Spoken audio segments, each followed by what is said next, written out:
Hello students, my self Poonam Kumawat और इस bio quiz में हम डिस्कशन करेंगे इकोलॉजी का जो चैप्टर है आपका ऑर्गेनिज्म एंड पॉपुलेशन के से रिलेटेड इंपॉर्टेंट क्वेश्चंस के बारे में।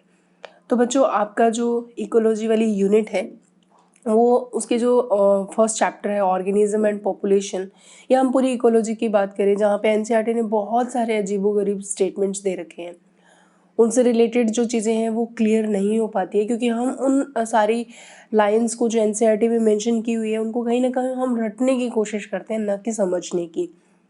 तो आज के क्विज में मैं आपके सामने वही क्वेश्चंस लेके आई हूँ जहाँ पे हम लोग अक्सर ये सोचते हैं कि बहुत ही बोरिंग पॉइंट है या इसको पता नहीं इस बकवास को कैसे लर्न करेंगे। ठीक है, तो हम लोग यहाँ पे ऑर्गेनिज्म एंड पॉपुलेशन से रिलेटेड बहुत ही इम्पोर्टेंट क्वेश्चंस आज हम लोग डिस्कशन करने वाले हैं। इसके अलावा उन क्वेश्चन से भी क्वेश्चन बनाना हमने सीख ही लिया है, तो बहुत सारे पॉइंट्स हैं जो हमारे सामने आएंगे। ऑर्गेनिज्म एंड पॉपुलेशन जो चैप्टर है इसके अंदर बेसिकली 3 पार्ट है। पहले पार्ट में हम इकोलॉजी के बारे में पढ़ते हैं, एबायोटिक फैक्टर, अडेप्टेशन और रिस्पॉन्स टू एबायोटिक फैक्टर। उसके बाद में जो सेकेंड पार्ट है उसमें पॉपुलेशन एट्रीब्यूट्स, ग्रोथ मॉडल्स, ठीक है, इनके बारे में पढ़ते हैं, पॉपुलेशन ग्रोथ के बारे में भी पढ़ते हैं। और जो लास्ट पार्ट रहता है उसमें हम पॉपुलेशन इंट्रैक्शन के बारे में पढ़ते हैं। इंट्रैक्शन के अंदर हमें अलग अलग तरह से पॉजिटिव और नेगेटिव साइंस के साथ हम एग्जाम्पल जो है इसके अंदर लर्न करते हैं। तो हम लोग सारे के सारे चैप्टर के हर एक कोने से मेरी पूरी कोशिश है कि आपका जो क्वेश्चन है मैं पिक करूं और आपका उस पर्टिकुलर पॉइंट से रिलेटेड सारे कॉन्सेप्ट क्लियर कर दूं।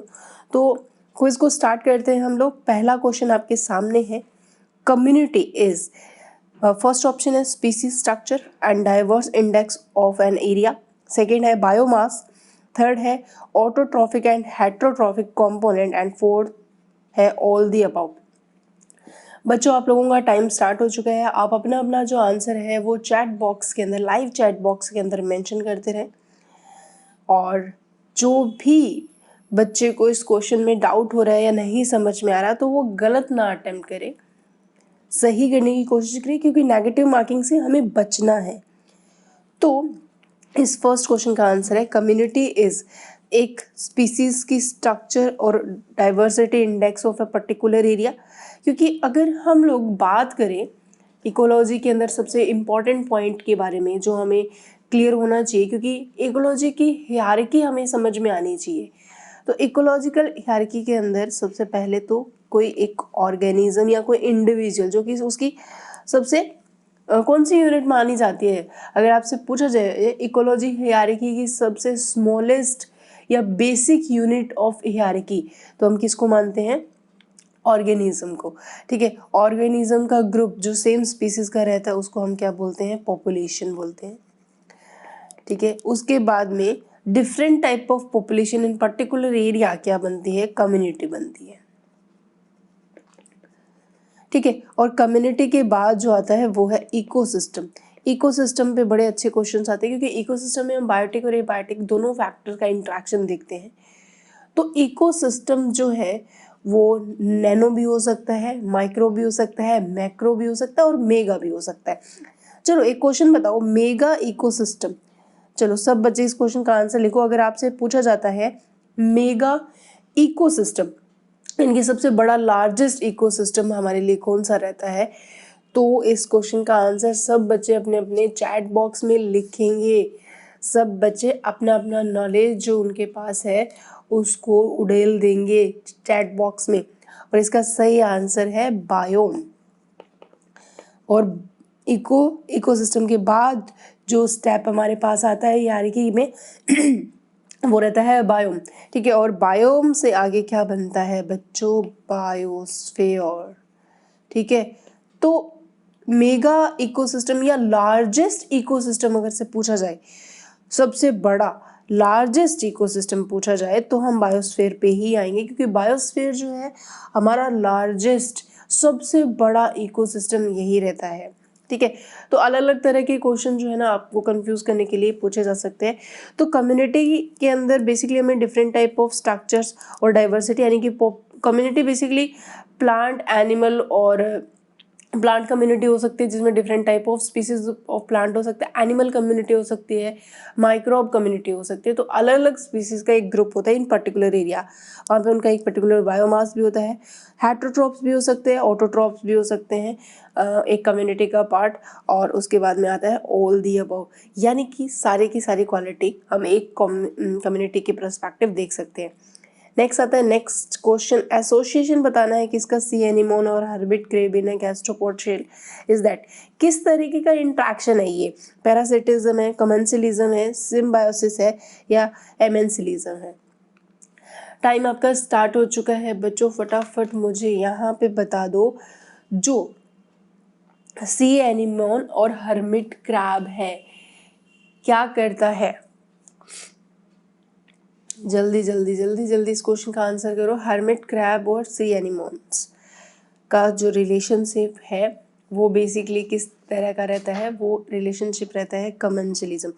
चलो पहले मुझे कमेंसिलिज्म के साइन बताओ, क्या साइन आएंगे कमेंसिलिज्म के।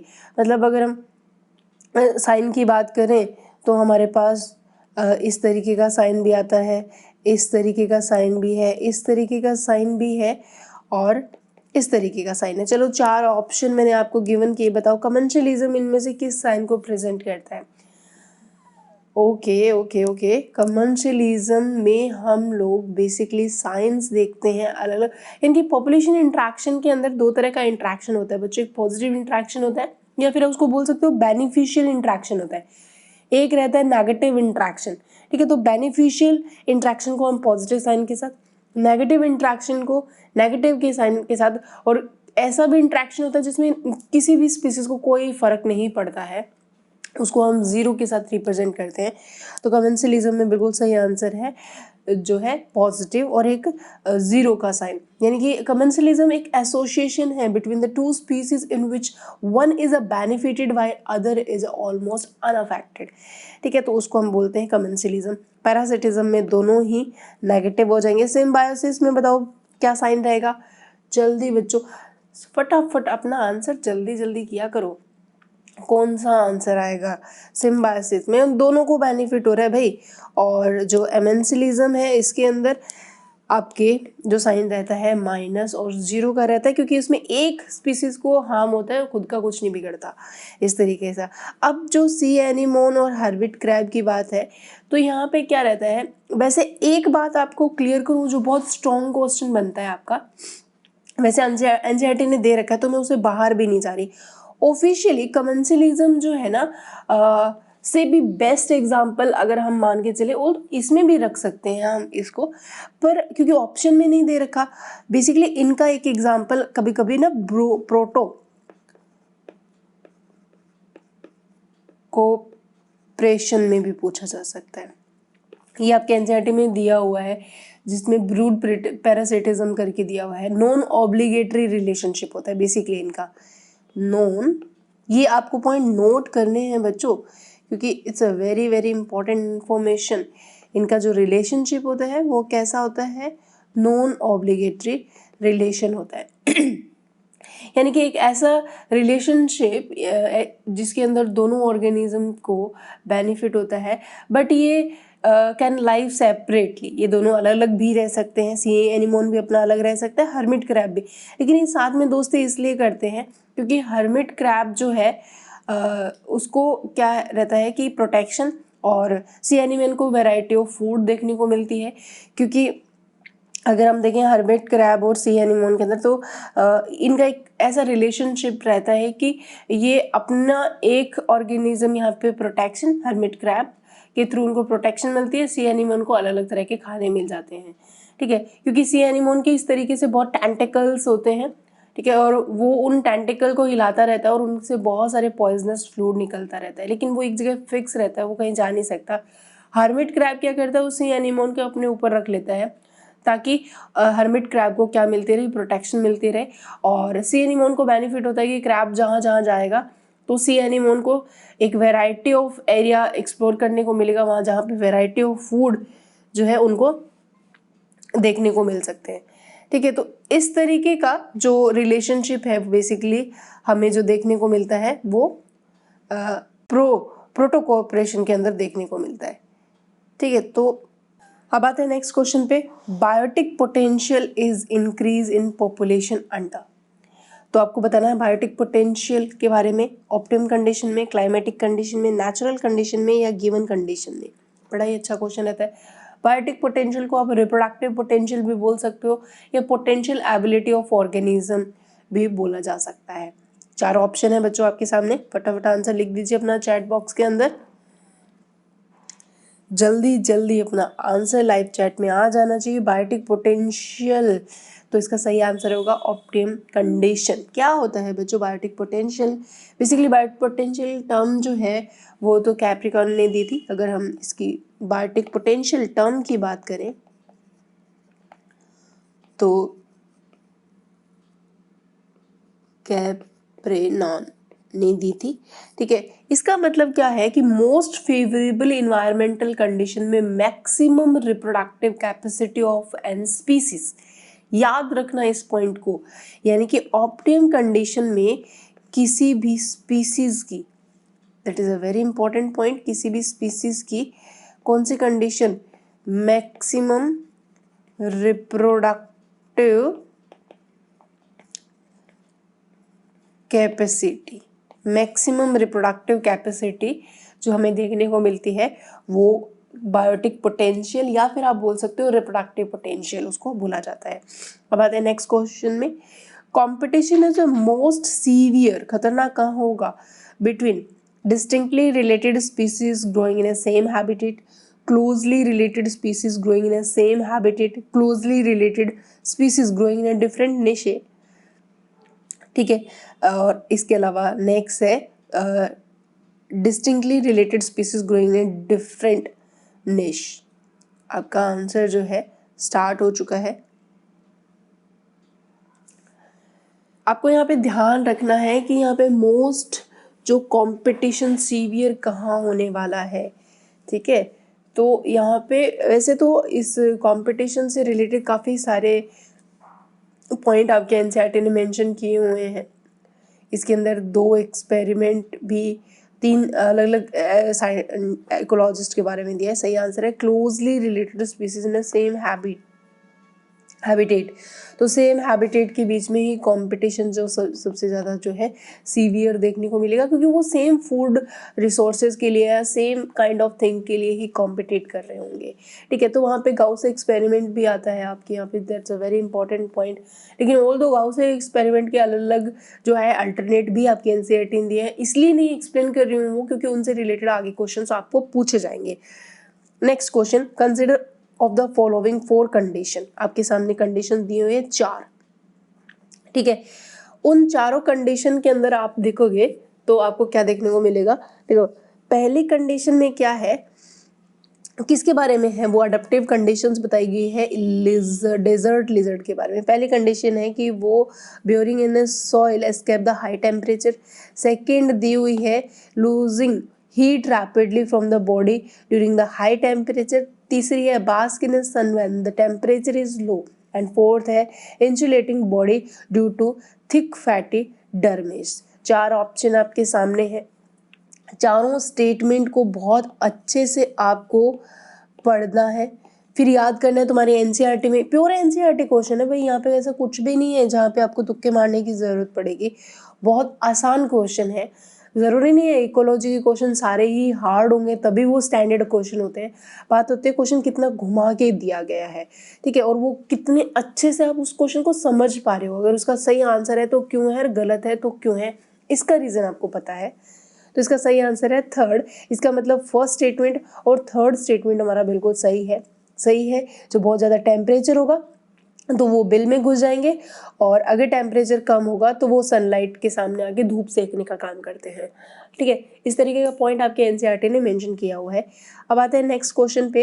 इन a population if the rate of addition of new member is higher than the rate of individual lost, it show exponential growth, decline growth, zero population growth, none of these. 4 option जो है आपके सामने लिखे हुए हैं। चारों option को बहुत ध्यान से रीड करते हुए अपना आंसर जो है आपको मेंशन करना है। टाइम खत्म होने वाला है, जल्दी जल्दी अपना आंसर जो है चैट बॉक्स में लिखो। और इसका सही आंसर है एक्सपोनेंशियल ग्रोथ। क्या होता है, इसमें क्या लिखा है इन्होंने कि नए एडिशन का मतलब एक पॉपुलेशन है, उसके अंदर नए मेंबर जो है वो बढ़ रहे हैं कंपैरेटिव टू लॉस्ट के, न्यू जो है ज़्यादा आ रहे हैं लॉस्ट के, ठीक है। तो ऐसे केस के अंदर जो ग्रोथ कैसी रहेगी, एक्सपोनेंशियल ग्रोथ रहेगी। अब आते हैं next question. Fossorial refers to animal that turn into fossil, animal that are adapted to burrowing, animal that are adapted to climbing, none of these. बड़ा ही आसान क्वेश्चन है, आपका जो टाइम है वो स्टार्ट हो चुका है।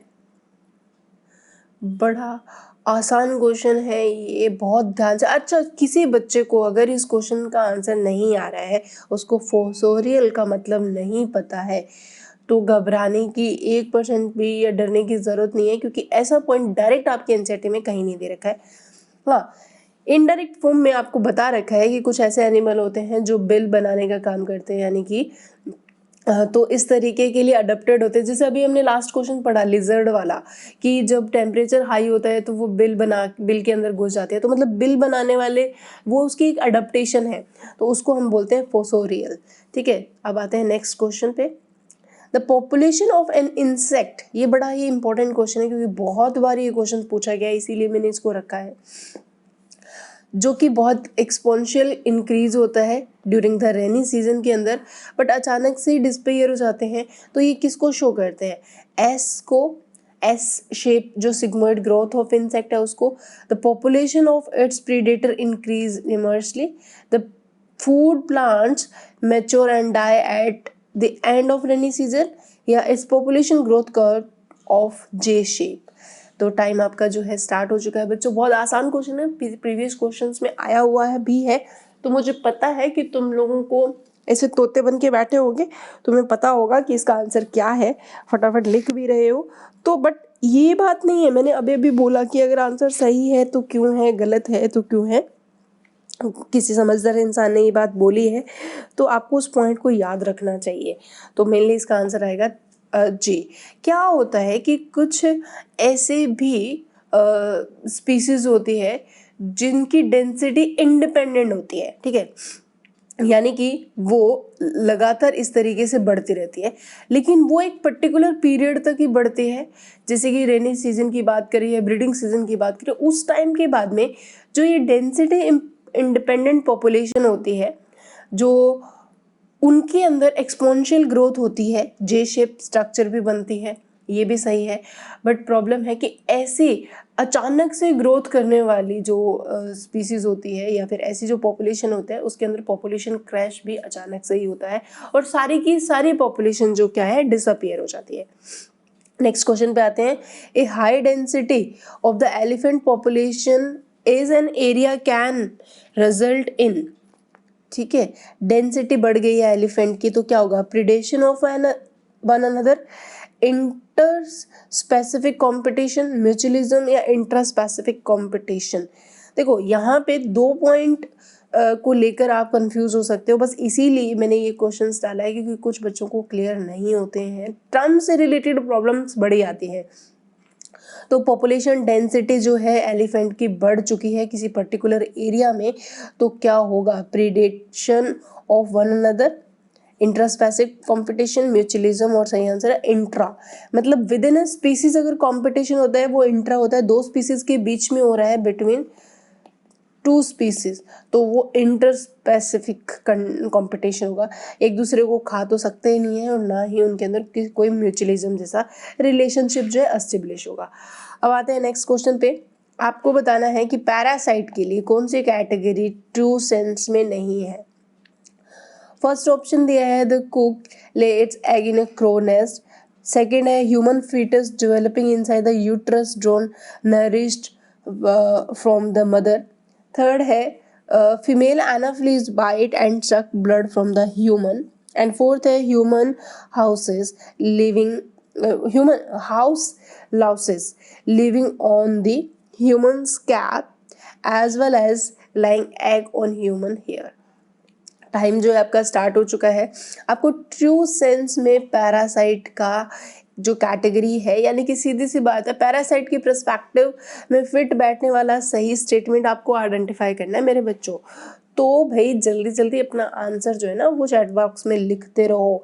ऐसे चैट बॉक्स है ना सुनी सुनी नहीं रहनी चाहिए, उसके अंदर कुछ ना कुछ आते रहना चाहिए। आंसर नहीं आ रहा तो भाई किसी का भला हो जाए, ऐसे थोड़े लाइक्स है, थोड़े हार्ट साइंस है, मतलब कुछ अच्छे शब्दों की बरसात आप कर सकते हो ना। ऐसे ज़रूरी नहीं है कि हमें आंसर नहीं आ रहा तो हम मंदबुद्धि बन के या फिर सद्दवा खा के बैठ जाएंगे, ऐसा नहीं होता। देखो जो आपका कॉयल का कौवे के घोंसले में अंडे देने का एग्जाम्पल ब्रूड पैरासिटिज्म का रहता है, क्योंकि वो अलग अलग भी कर सकते हैं, लेकिन ऐसा वो कभी कभी करती है। ह्यूमन फीटस जो है वो डेवलपमेंट हो रहा है, बदले में वो ह्यूमन और जो एक्सचेंज रहता है मदर और फीटस के बीच में, तो ये भी नहीं होगा। उसके बाद में फीमेल एनाफिलीज जो है वो सिर्फ अपने एग को नरिश करने के लिए ही ह्यूमन का ब्लड लेती है, उस ह्यूमन के ब्लड पे ही वो डिपेंडेंट नहीं है, उसी को पी के अपनी ज़िंदगी मतलब गुजर बसर नहीं करती है।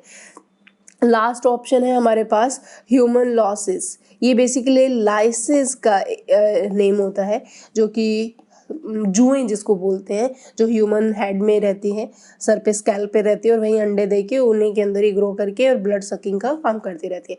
तो सही पर्सपेक्टिव में ही है। ये क्वेश्चन भी आया हुआ है कि एनाफ्लीज जो है क्या वो पैरासाइट है, तो बिल्कुल नहीं है। ट्रू सेंस में वो पैरासाइट नहीं है। अब आते हैं नेक्स्ट क्वेश्चन पे। एक बायोलॉजिस्ट है जिसने एक पॉपुलेशन की स्टडी की, ठीक है, और उसने क्या देखा, नेटिलिटी देखी 250 की, मोर्टेलिटी देखी 240 की, इमिग्रेशन देखा 20 का और इमाइग्रेशन देखा 30 का। तो वो पूछना चाह रहा है कि नेट इंक्रीज ऑफ पॉपुलेशन कितनी होगी, 0, 5, 10 या 15। भाई ऐसा क्वेश्चन है ना, बड़ा प्यारा क्वेश्चन है। आपके ये जो पॉपुलेशन का जो एट्रीब्यूट्स है उसके अंदर ये आपके क्वेश्चन जो है पूछे जाते हैं। टाइम मैंने स्टार्ट करना भूल गई थी, तो मुझे पता है तुम्हारा आंसर आ गए हैं, बट मैंने फिर भी यहाँ पे टाइम स्केल लगा दिया क्योंकि मैं तुम्हें समझाने में ही रहेगी मेरे प्यारे बच्चों। चलो चलो कोई बात नहीं, टाइम तो टाइम है, चला जाएगा। और इसका जो सही आंसर है उसको निकालने के लिए एक फॉर्मूला दिया हुआ है आपकी एनसीईआरटी ने, मेरे को वो फॉर्मूला लिख के बताना जरा। हाँ, इसका सही आंसर है 0। कैसे वो भी हम देखेंगे। आपके एनसीईआरटी ने ना एक फॉर्मूला दिया हुआ है। देखो आपके एनसीईआरटी ने ना कुछ इस तरीके का एक डायग्राम दिया है, इसके ऊपर भी क्वेश्चन आता है। पॉपुलेशन डेंसिटी, इमिग्रेशन, नेटिलिटी यानी कि बर्थ रेट, डेथ रेट और इमाइग्रेशन। तो इस तरह के जो सिंबल है वो आपके एनसीईआरटी ने दिए हुए हैं। ये पॉजिटिव ऐड किए जाएंगे, ये नेगेटिव ऐड किए जाएंगे। तो इससे रिलेटेड आपके एनसीईआरटी ने एक फॉर्मूला दिया है, उस फॉर्मूला पे भी क्वेश्चन आ सकते हैं बच्चों। देखो फॉर्मूलाज तो आपको याद करने पड़ेंगे, इसके अंदर मेरे पास कोई ऑप्शन नहीं है, सही ही याद करने पड़ेंगे। फिजिक्स केमिस्ट्री में करते ही हो तो ये इस तरीके का एक जो है आपको फॉर्मूला दिया हुआ है एनसीईआरटी के अंदर। अब हम काउंट करते हैं हमारे एक पर्टिकुलर टाइम के अंदर पॉपुलेशन कैसे रहेगी। भाई सिंपल है, इन दोनों को ऐड करना है। तो नेटिलिटी कितनी है 250 और प्लस इमिग्रेशन है 20 और डेथ रेट कितना है 240 और इमिग्रेशन कितना है, तो आप देखोगे दोनों का ही जो सम है वो 270 आ रहा है। तो माइनस करोगे तो इजिकल टू क्या हो जाएगा 0। तो यहाँ पे ऐसी जो कैलकुलेशन है आपको खुद से करनी पड़ेगी। Next question, it is a much easier for a small animal to run up than the larger animal because it easier to carry a small body weight. Second है smaller animal have a higher metabolic rate. Third है small animal have a lower O2 requirement. And fourth है the efficiency of muscle in large animal is less than in the small animal. Time जो है आपका start हो चुका है बच्चों, और फटाफट इस क्वेश्चन का आंसर जो है आप अपनी एनसीईआरटी में कर दीजिए, क्योंकि आपके एनसीईआरटी ने ना कुछ रूल्स दिए हुए हैं। बैगरमैन्स रूल है, एलेंस रूल है। ये रूल्स टेम्परेचर के पर्सपेक्टिव में रहते हैं। और वहीं आपने देखा होगा कि आपके एनसीईआरटी में लिखा हुआ है कि हीट लॉस और gain is a function of surface area. ठीक है।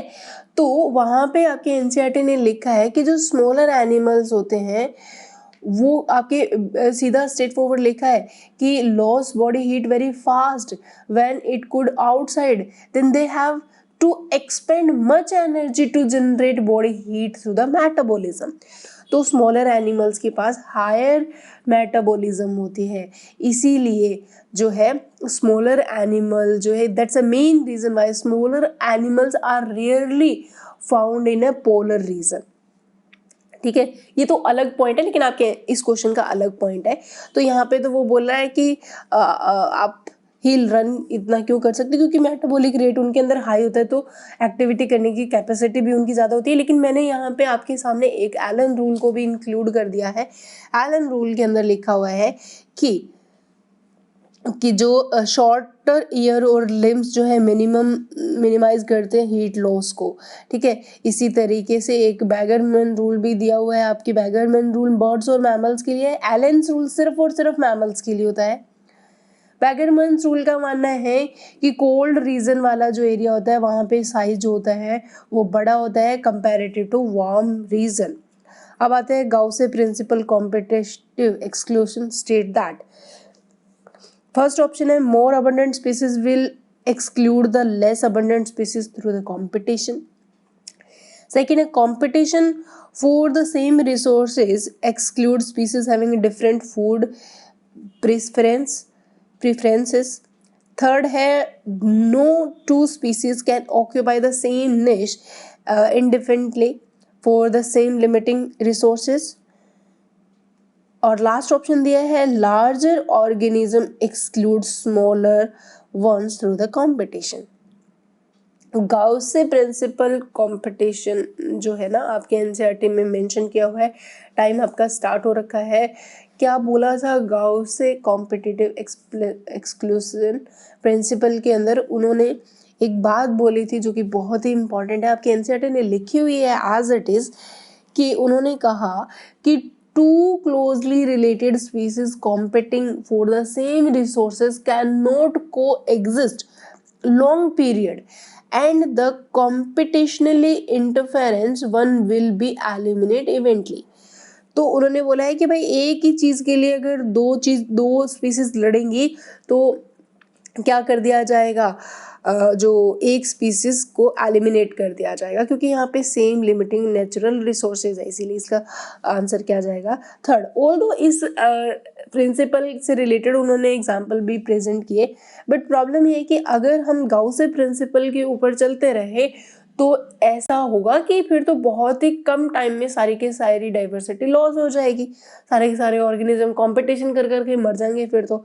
ठीक है, उसके अलावा फिर रिसोर्सेज पार्टनिशनिंग का भी एग्जांपल वहाँ पे मेंशन किया गया है कि वो भी दिया है, या फिर वहाँ से आप कॉर्नेल एक्सपेरिमेंट भी दिया है जहाँ पे उन्होंने जो दिए हैं कि बार्निकल्स का एग्जांपल है, सुपीरियर बार्निकल्स को हटा दिया तो स्मॉलर बार्निकल्स का जो ग्राउंड है वो ऑटोमेटिकली इंक्रीज हो गया। तो इस तरह की एग्जाम्पल भी आपके एनसीईआरटी ने मेंशन कर रखे हैं। Next question, when certain exotic species are introduced into the geographical area, यानी कि एलियन स्पीसीज की बात चल रही है, they become invasive mainly because first है invaded land has unlimited resources for the introduced species, second है invaded land does not have its natural predator, third है population of the introduced species in invaded land is a very low, and fourth है introduced species do not face any competition in the introduced land।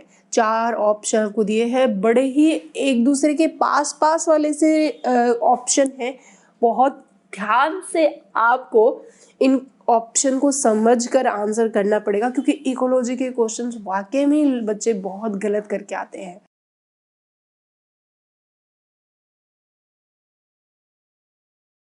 और सही answer है आपका second, the invaded land does not have it's natural predators. देखो इससे related है ना एक पॉइंट आपके एनसीईआरटी ने ना मेंशन कर रखा है। उन्होंने क्या किया, देखो प्रीडेशन हमेशा हमारे दिमाग में रहता है कि भाई एक हिरण को मार के खा गया शेर, तो हिरण वहाँ पे प्रे है और शेर वहाँ पे प्रीडेटर है। तो हमारे दिमाग में रहता है कि यार प्रीडेटर्स तो गंदे होते हैं, यानी कि खराब होते हैं। ऐसा नहीं है। एनसीईआरटी का जो पैराग्राफ है ना वो बेसिकली बड़ाइयाँ मार रहा है या वो तारीफें बता रहा है या अपनी सिग्निफिकेंस और इम्पोर्टेंस बता रहा है कि भाई अगर नेचर में प्रिडेशन ना हो तो क्या होगा, क्योंकि प्रिडेटर्स का अपना या प्रिडेशन का अपना अलग अलग इम्पोर्टेंट रोल है। अभी नहीं बता रही क्योंकि इससे रिलेटेड काफ़ी सारे क्वेश्चन जो है आगे आने वाले हैं, लेकिन वहाँ पे एक एग्जांपल आपके एनसीईआरटी में दिया है कि अगर प्रीडेटर्स को हटा दो किसी एरिया से, ठीक है, तो वहाँ पे बहुत सारी डाइवर्सिटी का लॉस हो जाएगा। ठीक है, तो इस तरीके का एग्जांपल आपकी एनसीईआरटी ने मेंशन किया गया है। तो नेचुरल प्रीडेटर का होना बहुत ज़रूरी है, अदरवाइज चाहे वो एग्जॉटिक स्पीसीज हो या नॉर्मल स्पीसीज हो, वो अपना नंबर ऑफ अमाउंट बहुत जल्दी इंक्रीज कर देगी। ठीक है, तो इस तरीके से अब आते हैं नेक्स्ट क्वेश्चन पे। Darwinian fitness is represent by low r value, high r value, low K value, low K value, high के वैल्यू और लो के वैल्यू। चार ऑप्शन आपके सामने दिए हैं, ये आपको डार्विनियन फिटनेस पे पता करना पड़ेगा। देखो इकोलॉजी के अंदर पॉपुलेशन जेनेटिक्स एक अलग पोर्शन है जो आपके एनसीईआरटी ने 11th एंड 12th में अलग अलग जगह दे रखा है। ठीक है, तो जेनेटिक्स में भी आपके पॉपुलेशन से रिलेटेड पॉइंट दिए हुए हैं। हायर आर वैल्यू मतलब अकॉर्डिंग टू डार्विन का था, वो था मैक्सिमम रिप्रोडक्टिव फिटनेस। मतलब डार्विन के रूल थे नेचुरल सिलेक्शन के अंदर। उन्होंने बोला कि कोई भी स्पीसीज को अगर इस अर्थ पे रहना है या इस लिविंग सिस्टम का पार्ट बनना है तो उस स्पीसीज को ओवर रिप्रोडक्शन करना पड़ेगा, यानी कि उसका आर वैल्यू मैक्सिमम होना चाहिए, उसके पास रिप्रोडक्शन करने की कैपेसिटी ज़्यादा होनी चाहिए, क्योंकि उसके बाद में क्या आता है, कंपटीशन आता है। अलग अलग तरह के कंपटीशन है according to Darwin, inter species, intra species और इन्वायरमेंटल, और उसके बाद में उस कंपटीशन में जो विनर होगा वही नेचुरल सिलेक्ट होता है, वो एक नई स्पीसीज को एस्टेब्लिश करता है। तो इस तरीके से ये पार्ट जेनेटिक्स इवोल्यूशन के साथ साथ यहाँ पे पॉपुलेशन जेनेटिक्स और इकोलॉजी तीनों में आता है, इसीलिए ये क्वेश्चन आपके सामने रखा गया है। Next, under a particular set of selection pressure, organism evolved toward the most efficient thermoregulation, water conservation, respiration या reproduction strategy. Under a particular set of selection pressure, organism evolved toward the most efficient. क्या करेगा वो, एक particular set of condition है उसके पास, thermoregulation, water conservation, respiration या फिर reproductive strategy. तो इसका सही आंसर है रिप्रोडक्टिव स्ट्रेटजी। अभी अभी हम लोगों ने डिस्कशन किया कि भाई कोई सी भी कैसी भी कंडीशन है उसका आर वैल्यू जो है हाई रहना चाहिए। अब आते हैं नेक्स्ट क्वेश्चन पे। A population interaction where one species is harm, ठीक है, और where the other is unaffected. भाई एक को हार्म हो रहा है, एक को कोई फर्क ही नहीं पड़ रहा, तो ऐसे को आप क्या बोलोगे, म्यूचुअलिज्म, कंपटीशन, प्रिडेशन या एमेंशियलिज्म। ऑल्दो ये ऐसे जो रिलेशंस हैं जिनके अंदर इंट्रैक्शन के साइन के एक इंडेक्स आपके एनसीईआरटी ने दी हुई है, उस इंडेक्स में आपको ये इस क्वेश्चन का आंसर, क्या सभी क्वेश्चंस के आंसर मिल जाएंगे। अगर इंट्रैक्शन के साइंस से रिलेटेड है तो बहुत अच्छी इंडेक्स है, वो आपको याद होनी चाहिए। और इसका सही आंसर है एमेंशियलिज्म, क्योंकि वो कह रहे हैं कि एक तो हार्म हो रही है और एक को कोई फर्क ही नहीं पड़ रहा। मुझे जरा इसका एग्जाम्पल बता दो कि इसका एग्जाम्पल क्या रहेगा। एमेंशियलिज्म का एग्जाम्पल आपकी नज़रों में क्या है, किस तरीके का रिलेशनशिप है जो हमें यहाँ देखने को मिलता है। जल्दी जल्दी अपना आंसर चैट बॉक्स में लिखो, एंड एक्सप्लेन करने की ज़रूरत नहीं है। आपका एक एग्जाम्पल दिया है, फर्स्ट एंटीबायोटिक जो बनी थी पेनिसिलिन का, ठीक है, तो वहाँ पे जो बैक्टीरिया की कॉलोनी ग्रो कर रही थी, ठीक है, ये बैक्टीरिया की कॉलोनी है जो ग्रो कर रही थी, इसके ऊपर आके किसी फंगस ने अटैक कर दिया। इस फंजाई की प्रेजेंस से ये बैक्टीरिया ने तो अब इन बैक्टीरिया का तो क्या हो गया, हार्म, लेकिन इस फंजाई को कोई फर्क नहीं पड़ा। तो ये एग्जाम्पल आपके एनसीईआरटी में दूर कहीं दिया हुआ है, इस चैप्टर में नहीं दिया हुआ। आगे चलते हैं। In a field experiment, when all the Pigaster starfish were removed from an enclosed intertidal area, the result was increase in diversity of invertebrate, extinction of many invertebrate species, inability of the Pigaster to enter the area again, and replacement of Pigaster by the other starfish. ये तो आपका बहुत ही खतरनाक question बनता है। मतलब पहला point आपको ना इस क्वेश्चन से रिलेटेड मुझे 2 पॉइंट क्लियर करने, एक तो इसी का आंसर देना एंड दूसरा मुझे बताना कि ये एग्जाम्पल आपका किस तरह की पॉपुलेशन इंट्रैक्शन में दिया हुआ है।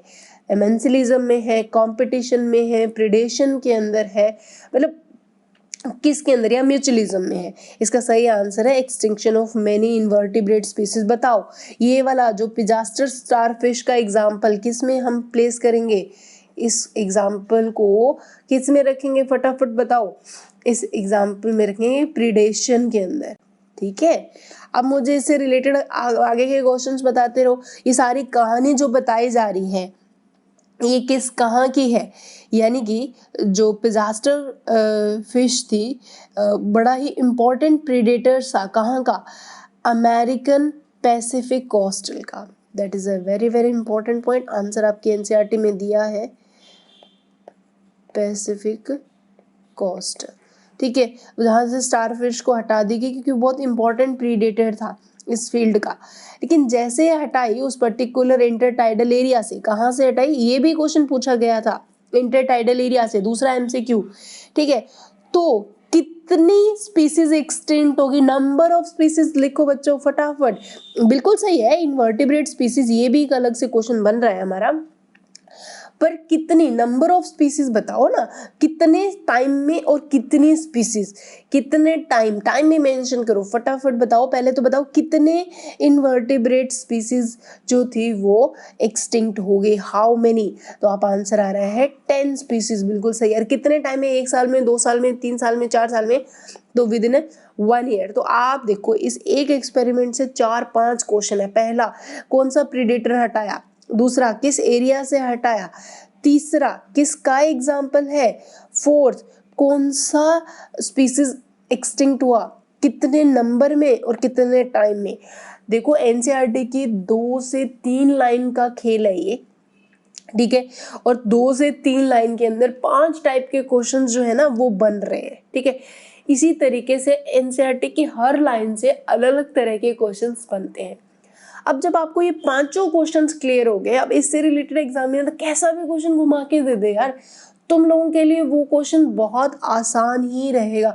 आप बोल ही नहीं सकते it's a very hard question, क्योंकि तुमने उस पॉइंट को पढ़ा नहीं है बल्कि समझा है, उसको बहुत अच्छे तरीके से समझ के उससे बहुत सारे क्वेश्चन जो है ना तुमने अराइज किए हैं।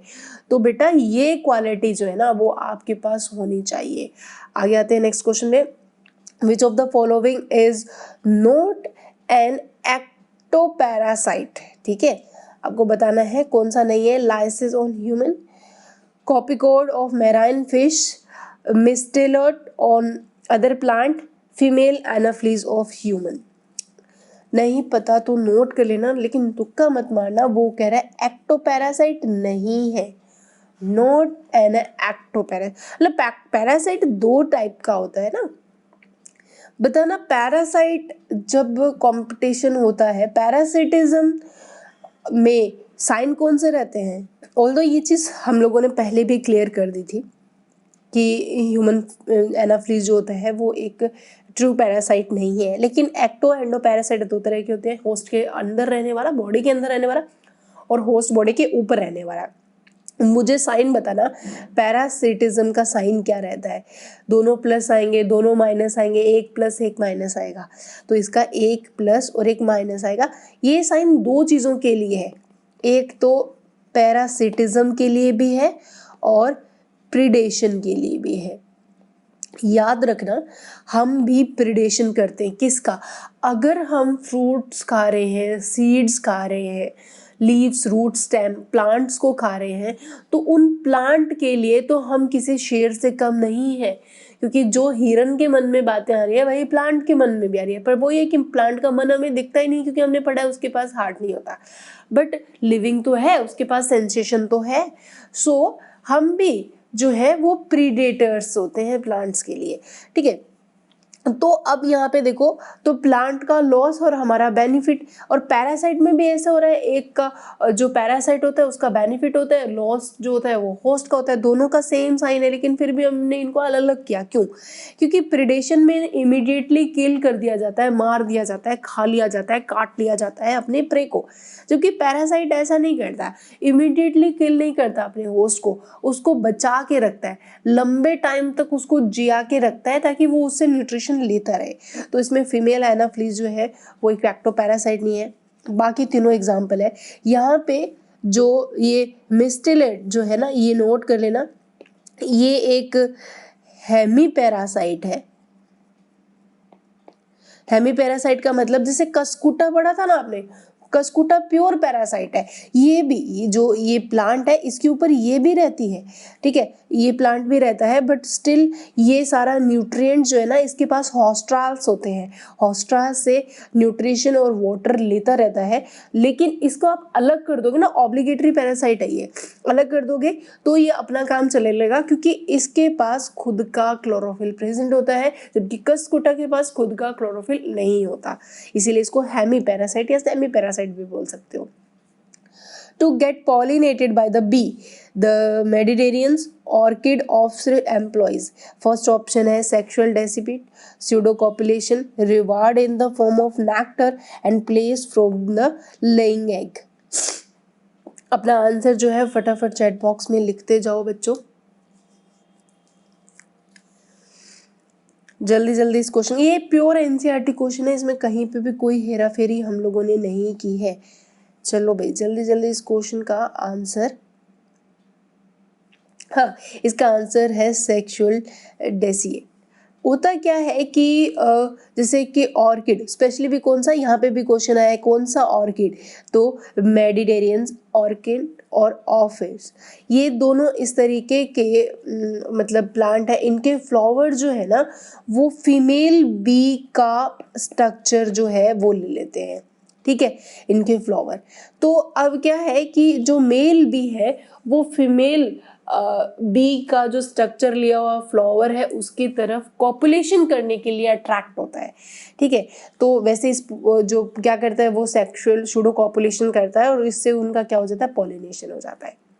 Next question, while heat gain or heat loss is the function of dash, heat production is the function of dash of the body of an animal.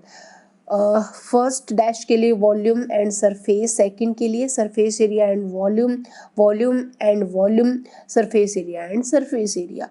ये पॉइंट अभी थोड़ी देर पहले ही हम लोगों ने बैगरमैन्स रूल और एलेंस रूल जब बता रही थी तब मैंने क्लियर भी किया था, स्मॉल एनिमल के पर्सपेक्टिव में आपके एनसीईआरटी ने इस पॉइंट को मेंशन किया हुआ है। थोड़ा सा ही ध्यान दोगे तो आपको आंसर आ जाएगा, लेकिन जो बच्चा कंफ्यूज होगा क्योंकि उसने वो पॉइंट नहीं पढ़ा होगा या फिर पढ़ा है तो फॉर ग्रांटेड वे में, तो हो सकता है कि आंसर ना आ सके। इसका सही आंसर है सरफेस एरिया एंड वॉल्यूम। ये आपके एनसीईआरटी का है कि heat gain and heat loss is the function of surface area, ठीक है, और heat production is the function of volume of the body of an animal. आगे चलते हैं नेक्स्ट क्वेश्चन पे, विच of the following is not function of predators. बड़ा अच्छा question है ये क्वेश्चन, आपका पूरा का पूरा प्रीडेशन को क्लियर कर देगा, क्योंकि प्रीडेटर्स का क्या काम है वो यहाँ पे आपके सामने दिया है और वो काम भी दिया है जो उसका नहीं है, तो आपको जो नहीं है वो आइडेंटिफाई करना है। फर्स्ट ऑप्शन है they act as a conducts for energy transfer across the tropical level, second है they keep prey population under control, third है they help in stabilisation of the ecosystem, and fourth they decrease the species diversity in a community. फटाफट इस question का answer बता दो भाई, ये तो बहुत ही अच्छा क्वेश्चन है। अगर आपको प्रिडेशन बहुत अच्छे से समझ में आया हुआ है, पैराग्राफ अच्छे से क्लियर है, तो ये पॉइंट आपके लिए बहुत टिपिकल नहीं होगा, बहुत डिफिकल्ट नहीं होगा। आंसर ऐसे फटाफट लाइव चैट में आना है, और नहीं आ रहा है तो प्लीज़ कुछ और भेज दिया करो, मतलब चैट बॉक्स सुना नहीं रहना चाहिए। इसका आंसर है दे decrease the species diversity in community. ये बिल्कुल गलत स्टेटमेंट है, बाकी तीनों सही स्टेटमेंट है। देखो, प्रीडेटर्स एनर्जी का ट्रांसफर करते हैं, ये प्रे पॉपुलेशन को कंट्रोल करके रखते हैं। अगर आपने प्रीडेटर्स हटा दिए तो प्रे पॉपुलेशन इतनी बढ़ जाएगी ना, इकोसिस्टम इनबैलेंस हो जाएगा। तो दैट मीन ये स्टेबलाइज भी कर रहा है, लेकिन ये डाइवर्सिटी को मेंटेन करता है। पिजास्टर वाला एग्जांपल याद कर लो, प्रीडेटर्स पिजास्टर को हटाया तो 10 स्पीसीज घट गई। तो इसलिए ये डाइवर्सिटी को क्या करता है, मेंटेन करता है, डिक्रीज नहीं करता। Next question, which of the following are important biotic factor that can affect the structure and organization of biological community? Temperature and rainfall, nutrient availability and soil pH, predation and competition, light intensity and seasonality। बड़ा ही अच्छा question है। बस confuse होने के लिए किसी बच्चे को एक छोटे से रिक्वायरमेंट, एक शब्द की ज़रूरत होती है, उस पॉइंट पे अगर बच्चा फंस जाता है तो फंस जाता है। अदरवाइज ये क्वेश्चन बहुत आसान है, आराम से इस क्वेश्चन को आप कर सकते हो। टाइम खत्म होने वाला है, चैट बॉक्स में आंसर आते रहने चाहिए। मतलब चैट बॉक्स में ना आपकी बातें, आपका जो एनर्जी बूस्ट करने का तरीका है ना, ये कभी स्टॉप नहीं होना चाहिए। अगर आपको अच्छे लग रहे हैं, चलो फटाफट इसी क्वेश्चन का आंसर बताओ। क्वेश्चन अच्छे लग रहे हैं, क्विज में मज़ा आ रहा है, ठीक है, ऐसी क्विज कितने टाइम में कितनी बार आनी चाहिए, ये भी मुझे बताओ। क्योंकि कुछ बच्चों का मानना है कि ये क्विज वीक में 2 बार होनी चाहिए, कुछ बच्चों का मानना है कि ये क्विज वीक में 1 ही बार होनी चाहिए, है ना। तो मुझे बता दो, कितने मेजॉरिटी ऑफ स्टूडेंट चाहता है कि ऐसी क्विज हमें वीक में 2 बार मिलनी चाहिए, क्योंकि इस क्विज में बहुत अच्छे पॉइंट से नहीं बल्कि पूरा चैप्टर डिस्कशन किया जाता है। इसीलिए मैं एक एक चैप्टर को लेके आती हूँ आपके लिए। तो यहाँ पे प्रिडेशन एंड कॉम्पिटिशन, बेटा यहाँ पे बात कर रहे हैं बायोटिक फैक्टर की। तो इसमें तीनों में अगर ध्यान से देखोगे तो इन तीनों में ही क्या प्रेजेंट है, ए बायोटिक फैक्टर है। बस इतना सा ही दिमाग लगा लेते हो तो आंसर फटाक से आ जाता आपके सामने कि नहीं भाई साहब, इस क्वेश्चन का आंसर तो 3 ही है, थर्ड है predation and competition. Next question, ये क्वेश्चन नहीं आने वाला आप लोगों को, जहां तक मेरा आइडिया है, तो इसको नोट कर लेना। अगर आ रहा है तो भाई तुम जितना इंटेलिजेंट कोई बच्चा हो ही नहीं सकता इस अर्थ पे, ठीक है। तो क्यों नहीं हो सकता, मैं सच बोल रही हूँ, नहीं हो सकता, क्योंकि सिर्फ एनिमल्स ही हैं जिनके पास सबसे ज़्यादा न्यूरॉन्स है, तो ये हमारे से ज़्यादा कोई हो ही नहीं सकता। ब्रीडिंग प्लेस बताना है फ्लेमिंगो इन इंडिया में, lake Chilka, Sambhar lake, Rann of Kutch, silent valley. Answer आपका आता है तो बहुत अच्छा, नहीं आता है तो और भी अच्छा। यानी कि स्किप करना एक अच्छा ऑप्शन होता है, तो लिख दिया करो, मुझे पता चले कि इन बच्चे स्किप करने की आदत है इन बच्चों में है, तो लिख दो स्किप स्किप स्किप स्किप, ठीक है। गलत अक्कड़ बक्कड़ में वो करने से कुछ नहीं होने वाला मेरे प्यारे बच्चों। सो इसका आंसर है कच्छ, रन ऑफ कच्छ, ठीक है। तो that is a breeding place of the flamingo in India. ये एक बहुत दूर के कंपटीशन एग्जाम में आया हुआ है, इसीलिए मैंने ले लिया, कोई भरोसा नहीं है, क्योंकि अब क्या नीट और एम्स दोनों के कॉलेजेस फिल सेम एग्जाम से ही होने वाले हैं, एमबीबीएस के भी। तो अब ऐसे केस के अंदर हो सकता है कि कुछ इकोलॉजी ही एक ऐसा यूनिट है जहाँ से थोड़े से अलग क्वेश्चंस क्रिएट किए जा सकते हैं। नेक्स्ट क्वेश्चन आता है, the logistic growth curve of animal population growth is more realistic than J shape curve because asexual of reproduction is rare in high animals, resources are finite and become limiting sooner or later, most animal are conformers rather than regulator, and fourth abiotic factor affect animal more than plants.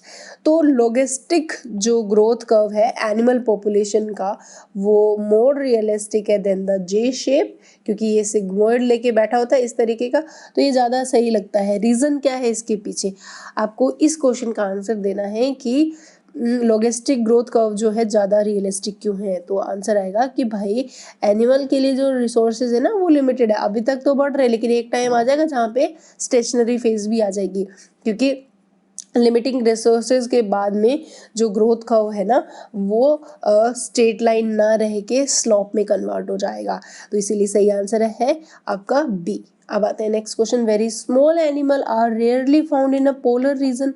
आ गया वही, क्या reason है इसके पीछे, तो बता दो। Smaller animal have a relative slower heart rate, smaller animal have a more surface area relative to their volume. Third है smaller animal are invariably herbivorous, and last option है smaller animal rely on diffuse for exchange of gases with the environment. आपको ये rules बताए थे, बैगरमैन्स rule और एलेंस rule की कहानी चल रही है बच्चों। यहाँ पे देखो क्या है, इस चैप्टर के अंदर ना ये सारी बातें जो है आपके बहुत क्लियर करके बता रखी है। 3 एबायोटिक फैक्टर आपके दिए हुए हैं इस चैप्टर के अंदर, ठीक है। तो टेम्परेचर के पर्सपेक्टिव में बैगरमैन रूल और एलेंस रूल्स के अंदर हमें पता चलता है कि जो स्मॉलर एनिमल्स होते हैं have surface area related to their volume.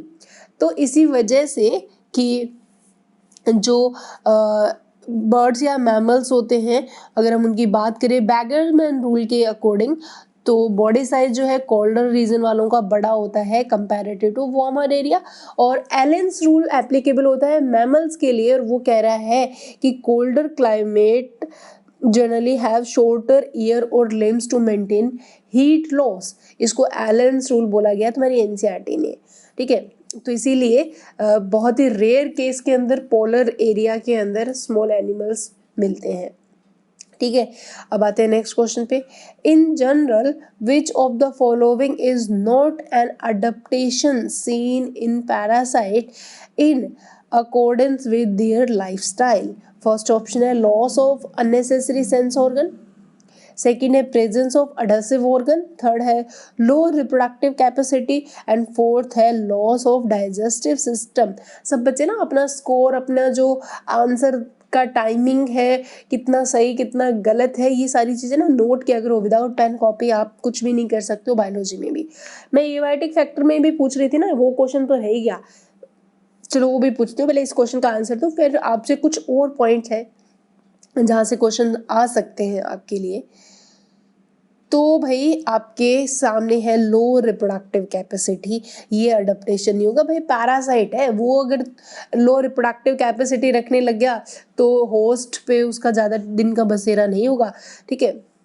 इसके अलावा not adaptive seen in the parasite according to their lifestyle, loss of unnecessary sense organ, बिल्कुल उन्होंने हॉस्ट्रा या सकर्स अपना लिए हैं, अडहेसिव ऑर्गन्स उन्होंने बना लिए हैं ना, उनके पास डाइजेस्टिव सिस्टम है, ये क्वेश्चन भी आया हुआ है, लेकिन उनके पास रिप्रोडक्टिव कैपेसिटी ठीक होती है।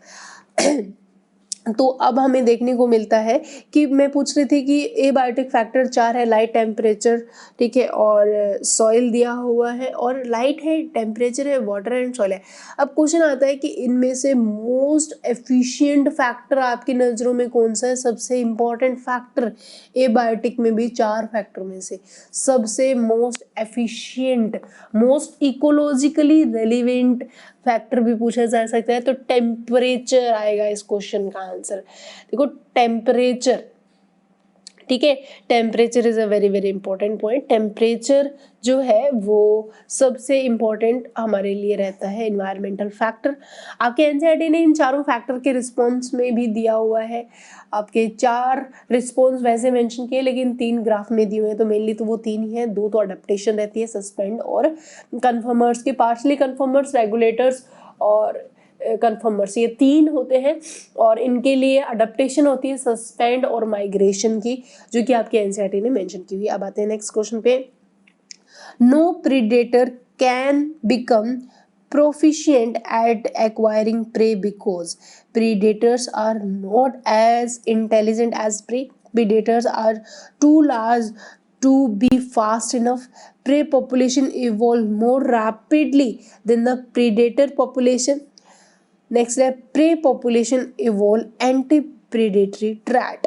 फटाफट इस क्वेश्चन का आंसर कर दो, ये भी आसान क्वेश्चन आपके एनसीईआरटी ने इसके लिए भी मेंशन किया हुआ है, ऐसी बात नहीं है कि आपको नहीं बता रखा, ये पॉइंट भी आपके एनसीईआरटी ने क्लियर किया है कि अगर प्रे बच जाता है प्रीडेटर से, तो वो कैसे बचेगा? ऑप्शन 4 है। लाइव चैट में आंसर आपका आता रहना चाहिए, रुकना नहीं चाहिए। देखो आंसर आ रहा है तो आंसर लिखोगे, नहीं आ रहा तो स्किप लिखोगे, ठीक है। और स्किप के साथ साथ जब तुम्हें कुछ नहीं आ रहा तो मुझे आता रहे, मेरी एनर्जी मेंटेन रहे, तो मुझे थोड़ा बूस्ट भी करते रहा करो। बोलने की ज़रूरत नहीं होनी चाहिए मेरे बच्चों। ये इसका सही आंसर होगा, प्रे पॉपुलेशन के पास एंटी प्रीडेटरी ट्रैट हो जाता है, ठीक है। प्रीडेटर से बचने के लिए तो कैसे, वो अगर आपको पता है कलर चेंज कर लेंगे, मिमिक्री कर लेंगे, कोई केमिकल रिलीज कर देंगे या भाग जाएंगे वहां से, ठीक है। तो इस तरीके से वो अपने आप को बचा सकते हैं। लेकिन प्लांट बेचारे क्या करें, प्लांट के पास दो तरीके हैं, या तो वो कोई मॉर्फोलॉजिकल चेंज कर ले, डिफेंस करने के लिए थॉर्न बना ले, या फिर कोई केमिकल रिलीज कर दे ताकि कोई उसको खा ना सके। वहाँ पे आपके एनसीईआरटी ने ना एक कैलोट्रॉपिस का एग्जाम्पल दिया, बड़ा ही प्यारा क्वेश्चन मैं बना रही थी पर क्वेश्चन का नंबर बहुत ज़्यादा हो गया। अच्छा चलो एक चीज़ बताओ, क्वेश्चन नंबर मैं इंक्रीज कर सकती हूँ क्या क्विज में? मतलब आपको मेरे को नंबर लिखो, फिक्स नंबर लिखो कि आपको क्विज में कितने क्वेश्चन आने पे कोई प्रॉब्लम नहीं होगी, ठीक है। मतलब आपके लिए जो डाइजेस्टेबल नंबर ऑफ क्वेश्चन है, डाइजेस्टेबल मतलब वेरिएबल, जितना कि तुम बर्दाश्त कर सकते हो, वो नंबर ऑफ क्वेश्चंस जरा मुझे बताना कितने हैं, तो एटलीस्ट मैं उतने लूँ। क्योंकि अब है ना, मैं सारे पॉइंट्स को क्लियर करने के चक्कर में मेरे कुछ पॉइंट्स क्लियर हो गए, तो मैंने सोचा कि जब मैं वो क्वेश्चन करवाऊंगी, जैसे कि एंट्री प्रीडेटरी ट्रैक करवाऊंगी, तो बाकी के पॉइंट्स मैं क्लियर कर दूंगी तुम लोगों के लिए, ठीक है। जैसे काउ फ्लोज के अंदर कलर चेंज होता है, मिमिक्री भी करते हैं, भाग भी जाएंगे, कुछ केमिकल भी रिलीज करेंगे, या फिर कोई मॉर्फोलॉजिकल चेंज करता है प्लांट, वो भाग तो नहीं सकता ना, गाय जब उसकी तरफ आएगी, प्लांट के पैर थोड़े ना जो भाग जाए, ठीक है। तो प्लांट तो को क्या करेगा, या तो अपने कांटे निकाल के उसको मुंह में डालने की कोशिश करेगा ताकि गाय से वो बच सके, या फिर ये कैटाट्रॉफ्स की बात कर रही थी, तो ये केमिकल रिलीज करता है बेसिकली। पहले तो अपना नंबर लिखते रहो, मैं चेक कर लूँगी क्या क्या नंबर लिख रहे हैं, उसके अकॉर्डिंग नई क्विज में अपडेट कर दूंगी। अदरवाइज मुझे बताओ कि केमिकल रिलीज होता है, उसका नाम क्या है? उसका बहुत ही हाईली पॉइजनस है, कार्डियक ग्लाइकोसाइडेस। ये क्वेश्चन आ सकता है, एनसीईआरटी का है, बाहर का नहीं है बच्चों। कार्डियक ग्लाइकोसाइडेस बड़ा ही हाईली एक वीड होता है कैलोट्रोपिस, उससे प्रोड्यूस होता है।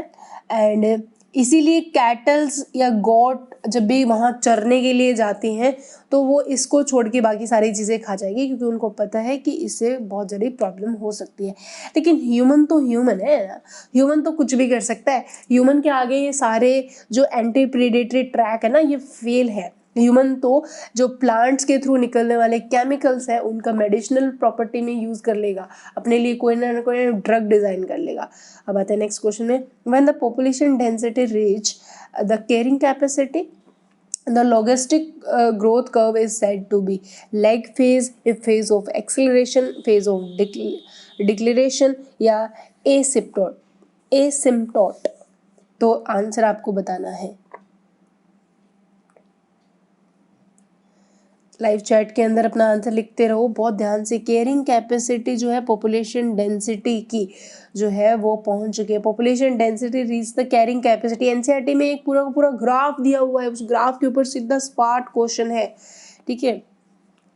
तो बहुत ही आसानी से इस क्वेश्चन को आप कर सकते हो, और इसका आंसर है ए सिम्टोट। क्या होता है, आपकी एनसीईआरटी ने यहाँ पे केयरिंग कैपेसिटी दी हुई है, ठीक है, ये कैरिंग कैपेसिटी है, और अगर वो यहाँ तक पहुँच गया है तो वो फिर इस तरीके से उस पर्टिकुलर लाइन को क्रॉस ना करके उसके क्या हो जाएगी, एसिम्प्टोट हो जाएगी। अंतःस्पर्शी वर्ड हिंदी में इसको यूज किया जाता है, ठीक है। तो इस तरीके से जो ग्रोथ कर्व है वो हमारा क्या कहलाएगा, एसिम्प्टोट। आगे चलते हैं नेक्स्ट क्वेश्चन पे।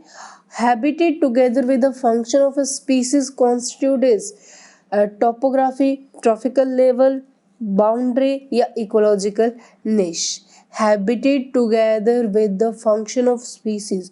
देखो बहुत ध्यान से रखना इस क्वेश्चन को, चारों ऑप्शन ही बहुत ही क्लोजली रिलेटेड है, ध्यान नहीं दिया तो दुर्घटना घट जाएगी, ठीक है। इसका सही आंसर है इकोलॉजिकल निश। क्या होता है हैबिटेट, तो पूरा का पूरा एरिया, उस हैबिटेट के अंदर एक पर्टिकुलर जगह जहाँ पे एक ऑर्गेनिज्म अपना फंक्शनल रोल प्ले करता है, वो उसका ऑक्यूपेशनल एड्रेस होता है जहाँ पे वो रहता है, ठीक है, वहाँ पे उसकी सारी फंक्शनल पोजीशन, सारी स्टेट देखने को मिलती है। तो हैबिटेट के साथ पर्टिकुलर एरिया जो हमारा क्या कहलाएगा, जहाँ पे फंक्शन भी हो रहा है, that is a functional area. तो हैबिटेट के साथ फंक्शनल एरिया क्या कहलाता है, निश कहलाता है। ठीक है, आगे चलते हैं। टोपोग्राफी क्या होता है बच्चों, कोई बताएगा मुझे टोपोग्राफी क्या होता है? टोपोग्राफी पे भी क्वेश्चन आया हुआ अभी। देखो टोपोग्राफी, ट्रॉपिकल लेवल तो आपको पता है, फूड चेन का हर एक जो लेवल होता है वो टोपोग्राफी होता है। बिल्कुल सही है, ये भी बढ़िया पॉइंट है। ठीक है, बाउंड्री हमें पता है, कोई पर्टिकुलर एरिया की टेरिटरी जोन जो रहता है वो उसका बाउंड्री जोन रहता है। क्वेश्चन मैं पूछ रही हूँ कि यहाँ पे टोपोग्राफी एक टर्म दी जाती है, ये क्या रहती है? टोपोग्राफी, या जैसे कि टर्म्स में आपको काफ़ी कंफ्यूजन रहता है क्योंकि ये सारी जो है ना ब्रांचेस रहती है। टोपोग्राफी क्या है? टोपोग्राफी बताया हुआ है आपको। टोपोग्राफी फटाफट लिखो, किसी पर्टिकुलर एरिया का फिजिकल फीचर। ठीक है, it's include physical feature of a particular area. Physical features के अंदर हम क्या रखेंगे, जैसे कि वहाँ का एल्टीट्यूड क्या है, ठीक है, स्लोप क्या है, एक्सपोजर क्या है, वहाँ का सनलाइट का एक्सपोजर, वहाँ पे माउंटेन चेन या वैली कैसी है, इन सब को इंक्लूड कर दो एक पर्टिकुलर एरिया में, तो वो उसकी क्या कहलाएगी, ट्रोपोग्राफी कहलाती है। अब आते हैं नेक्स्ट क्वेश्चन पे। Niche overlap is mutualism between two species, active cooperation between two species, two different parasite on same food, parasite on same food, और sharing resources between two species. Niche overlap is, बताओ भाई क्या answer करोगे निश overlap पे, आपका क्या विचारधारा है? निश overlap is mutualism between two species, या फिर चार ऑप्शन दिए हैं, पढ़ लो यार बाकी के तीन। इसका सही आंसर है sharing resources between two species. Niche overlap मतलब एक घर में एक हमारे साथ गाय या बिल्ली या कुत्ता रह रहा है, ठीक है, तो वो एक पर्टिकुलर फंक्शनल एरिया हमारा भी वही है, उस गाय बिल्ली या गाय का भी वही है, ठीक है, तो वो वहाँ पे क्या कर रहे हैं, पर्टिकुलर शेयर को रिसोर्सेज को क्या कर रहे हैं, शेयर कर रहे हैं। Next question, highest level of ecological hierarchy is, that is a very important point. वैसे मैंने स्टार्टिंग में बता दिया था, ओ माय गॉड, मैं ऐसे करती हूँ, मतलब फ्लो में ना उल्टी निकल ही जाती है, चाहे मैं कितना ही रोकने की कोशिश कर लूँ। मैं ऐसे सोचती हूँ कि मैंने यहाँ से क्वेश्चन उठाए हैं, मैं यहाँ वाला पॉइंट बिल्कुल रिपीट नहीं करने वाली, पर क्या करूँ, जब समझाने की मोड में आती हूँ ना तो मुझे लगता है कि बच्चों को सारे पॉइंट्स वापस से रिकॉल करवा दूँ। Biosphere is the highest level of ecological hierarchy, बिल्कुल सही है, कोई डिस्कशन करने का पॉइंट ही नहीं उठता। अब आते हैं tropical zone extend from, tropical zone क्योंकि तुम्हारे बायोम दिए हुए हैं तो इसीलिए आपको थोड़ा पता भी होना चाहिए। बायोम से रिलेटेड मैंने क्वेश्चंस नहीं डाले हैं क्योंकि वहाँ से ग्राफ से रिलेटेड क्वेश्चंस पुट होते हैं, तो आपको वो ग्राफ अगर अच्छे से समझ में आया हुआ है तो आप क्लियर कर सकते हो। अदरवाइज तो देखो क्वेश्चन डायरेक्ट वही पूछे जाएंगे कितने टाइप के बायोम्स हैं, और चार देके पूछेंगे इनमें से कौन सा बायोम नहीं है। ट्रॉपिकल जोन कहाँ से कहाँ के बीच में होती है, आंसर लिख दो, क्योंकि आपको यहाँ पे थोड़ा सा जियोग्राफी आनी बहुत जरूरी होता है। इकोलॉजी को पढ़ने के लिए जियोग्राफिकल नॉलेज भी उतना ही होना चाहिए, क्योंकि एक बायो का बच्चा बहुत सारी ब्रांचेज ऑफ साइंस की लेके चल रहा है, ठीक है, केमिस्ट्री का पोर्शन भी आ रहा है, फिजिक्स का भी आ रहा है, तो अलग अलग तरह के पोर्शन जो है हमारे सामने रहते हैं। 0 to 20 ऑफिशियली हम 23 डिग्री मानते हैं। देखो ये इक्वेटर है जो कि हमारा 0 है, इससे ऊपर और इससे नीचे मतलब 23.5 23.5 नॉर्थ और डिग्री साउथ में जो ये वाली लाइंस रहती है ना, इनके बीच में ये वाला जोन जो रहता है ना बच्चों, ये वाला जोन हमारा कौन सा कहलाता है, ट्रॉपिकल जोन होता है। यहाँ पे सनलाइट की जो राइट है, सनलाइट जो रहती है वो यहाँ पे सबसे ज़्यादा रहती है, इसीलिए फोटोसिंथेसिस करने वाले जो प्लांट्स हैं वो ज़्यादा होंगे, प्लांट जहाँ ज़्यादा होंगे तो एनिमल ज़्यादा होंगे। तो ट्रॉपिकल जोन वहाँ होता है जहाँ पे डाइवर्सिटी हमें बहुत ज़्यादा देखने को मिलती है। चलो अब आते हैं नेक्स्ट क्वेश्चन पे। Niche represent habitat, micro habitat, habitat as well as inter relation, habitat as well as climate. बड़ा ही प्यारा क्वेश्चन है ये भी। ऐसे बता दिया करो, जो क्वेश्चन तुम्हें अच्छे लगते हैं ना तो शर्म करने की जरूरत नहीं है। मतलब किसी समझदार इंसान ने क्या कहा है कि जब आपको कोई चीज़ अच्छी लगती है ना तो उसकी तारीफ करने में ना मतलब कुछ घट नहीं जाता है। बता दिया करो कि मैम ये वाला क्वेश्चन बड़ा अच्छा क्वेश्चन था, ताकि मुझे पता रहे कि अच्छा इस तरह के क्वेश्चन जो है ना इन इंटेलिजेंट बच्चों को अच्छे लगने लगे हैं। इसका सही आंसर है habitat as well as inter relation, क्योंकि निश जो है that is a part of habitat, और एक हैबिटेट में बहुत सारे निश हो सकते हैं ना, तो उनका बीच में आपस में इंटर रिलेशनशिप भी रहता है।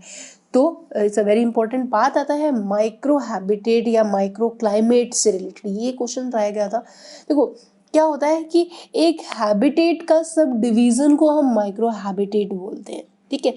तो या फिर वहाँ के पर्टिकुलर क्लाइमेट के पर्सपेक्टिव में भी हम वर्ड यूज़ कर सकते हैं, ठीक है। तो जैसे कि हम बात करें बिल बनाना, ठीक है, फॉरेस्ट फ्लोर के अंदर, या फिर डेजर्ट में, डेजर्ट एक पूरा हैबिटेट है, उसके अंदर भी वो अपना एक अलग ही बिल बना के अलग ही नई दुनिया नीचे बसा रहे हैं। तो इस तरीके का वो माइक्रो हैबिटेट कहलाता है, क्योंकि एक बिल में बहुत सारे अलग अलग तरह के एनिमल्स रह सकते हैं। अब आते हैं next, the random pattern of distribution of individual of a population over a species, natality, dispersion, density, mortality। Term से रिलेटेड क्वेश्चंस होते हैं बच्चों ये, जो क्लियर नहीं होते हैं अक्सर, तो नोट कर लो इनको बहुत अच्छे से। नहीं पता तो पता है, आपको आंसर आ रहा है तो चैट बॉक्स में आंसर आ जाना चाहिए। नहीं पता नहीं आ रहा तो स्किप करने का एक बहुत प्यारा ऑप्शन होता है, और इसका सही आंसर है डिस्पर्जन। कहीं कंफ्यूज होने की जरूरत नहीं है, रैंडम पैटर्न जब भी आ रहा है तो मतलब डिस्पर्जन होगा। Next question, a human population is a small, बड़ा ही अच्छा क्वेश्चन, धाकड़ क्वेश्चन, क्योंकि मैंने यहाँ पे इवोल्यूशन डाल दिया, बड़ा ही धाकड़ क्वेश्चन है ये, ठीक है। There is a great chance of gene flow, genetic drift, natural selection या म्यूटेशन।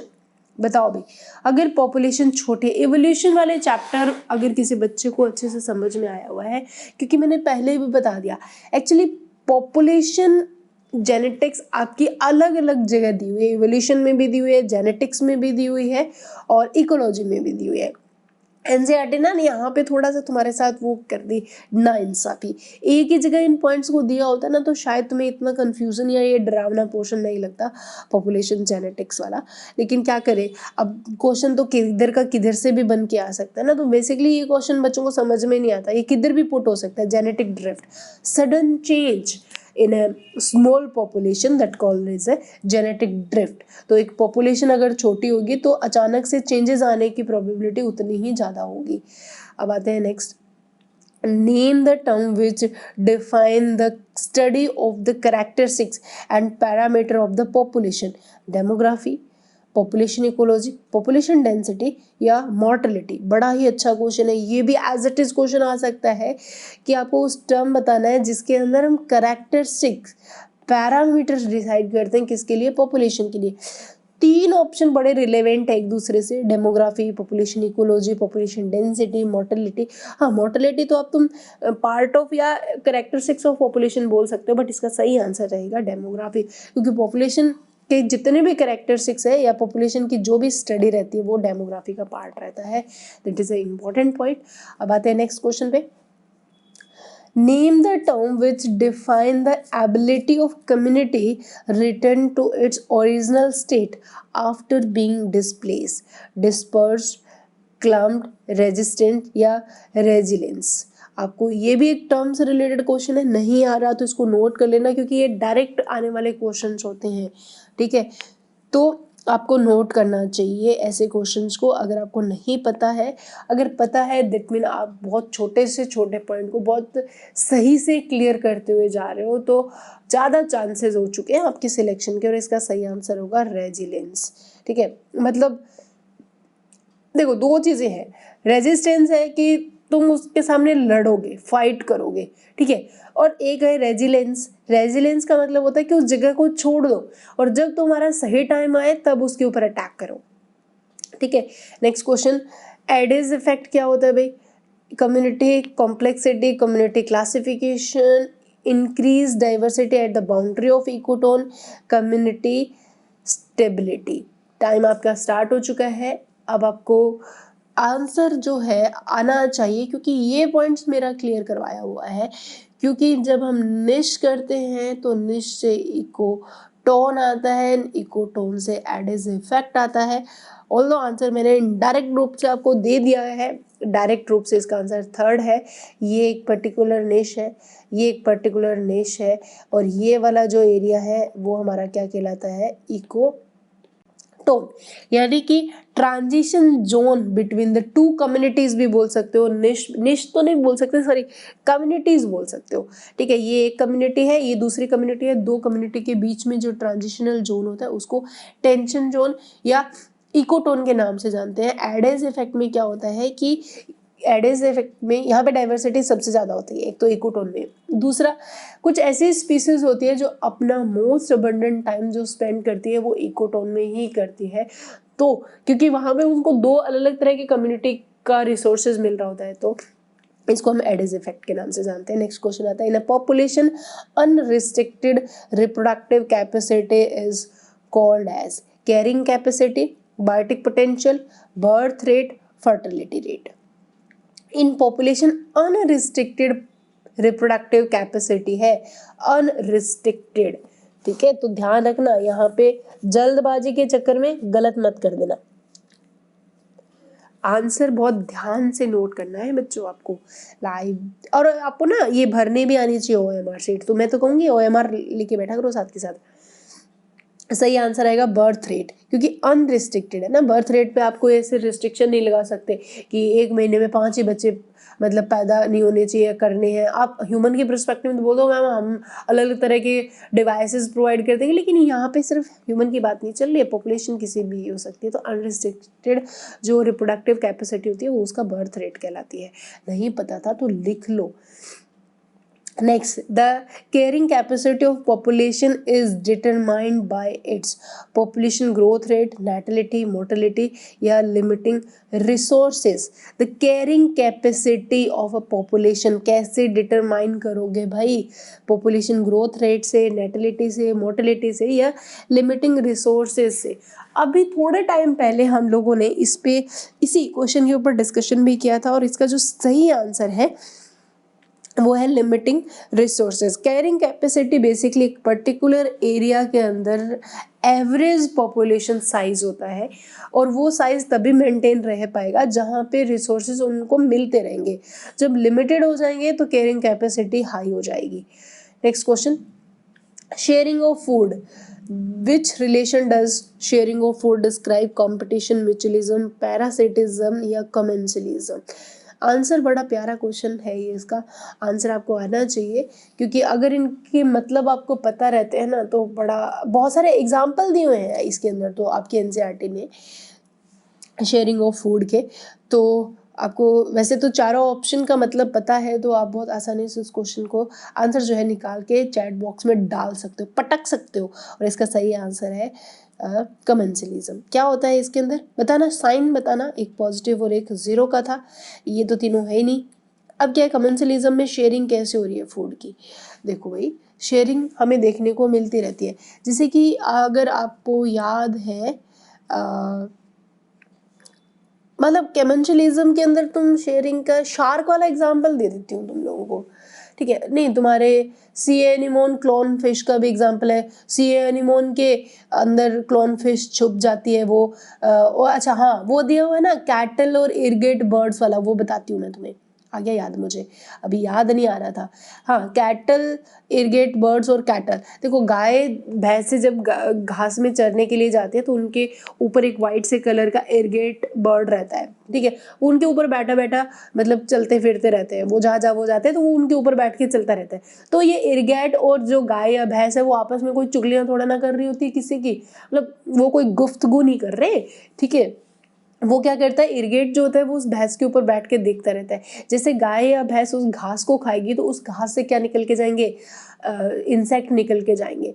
ठीक है, तो गाय या भैंस को भी खाना मिल रहा है और उसको हिलाने से इंसेक्ट जो निकले तो इरिगेट को भी खाना मिल रहा है। तो इसीलिए शेयरिंग ऑफ फूड यहाँ पे वर्ड यूज किया जाता है for the commensalism. Next question, in which growth the environmental resistance suddenly occur, logistic growth में, सिग्मोइड ग्रोथ में, एस शेप्ड ग्रोथ कर्व में, या एक्सपोनेंशियल ग्रोथ में। बस आपके सामने ना पागल बनाने के लिए चारों ऑप्शन एक जैसे से दिए। अब तुम ये मत बोल देना मैम इसका मतलब तो सेम होता है।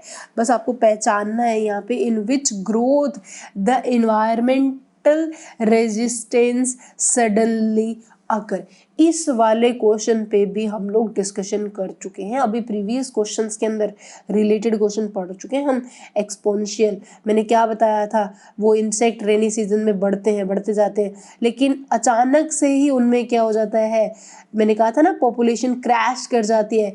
अचानक से ही इंसेक्ट आए और अचानक से ही गायब हो गए। अचानक से आए तो वो इतने ज़्यादा आए कि ग्रोथ जो है एक्सपोनेंशियल हुई उनकी। लेकिन एक्सपोनेंशियल ग्रोथ में ही इन्वायरमेंटल रेजिस्टेंस अचानक से आकर और उस पॉपुलेशन को क्या कर देता है, क्रैश कर देता है। अब आते हैं नेक्स्ट क्वेश्चन पे, in which of the following phase do organism in a population multiply at a faster rate, deceleration phase, stationary phase, exponential phase या लॉग फेज। लॉग फेज ये तो तुम्हारा यार फिजिक्स में आई थिंक ये graph वगैरह आते रहते हैं, तो ये क्वेश्चन तो बहुत आसान है। अगर ऑर्गेनिज्म और पॉपुलेशन से इस तरह का क्वेश्चन पूछा जाए तो ये तो मेरे ख्याल से बहुत ही छोटे लेवल का क्वेश्चन है, लेकिन यहाँ पे बड़े मोटे लेवल के बच्चे गलत करके आते हैं, क्योंकि वो यहाँ पे पता नहीं कौन से फिजिक्स केमिस्ट्री अप्लाई करने लग जाते हैं। लॉग फेज, ठीक है, अलग अलग फेज होती है। लेग इनिशियली डाउन फेज होती है लॉग के अंदर सबसे, और फिर स्टेशनरी फेज आती है। Next question, the 10 individual are born per year of a population. Mid year में आते आते 500 पॉपुलेशन रही। What is the birth rate और द पर्टिकुलर एरिया, 21.64 और 2। यहाँ पे तो भाई तुम लोगों को बर्थ रेट और जो है डेथ रेट और ग्रोथ रेट, इनको निकालने के लिए फॉर्मूलाज याद करने पड़ेंगे बेटा, तभी यहाँ पे आपका आंसर जो है सही हो पाएगा, नहीं तो यहाँ पे गलत कर दोगे तुम लोग। जल्दी से इस क्वेश्चन का आंसर अपने चैट बॉक्स में लिखो। और इसका सही आंसर क्या है, इसका सही आंसर रहता है कि देखो सीधी सी बात है, आपका निकालना है birth rate.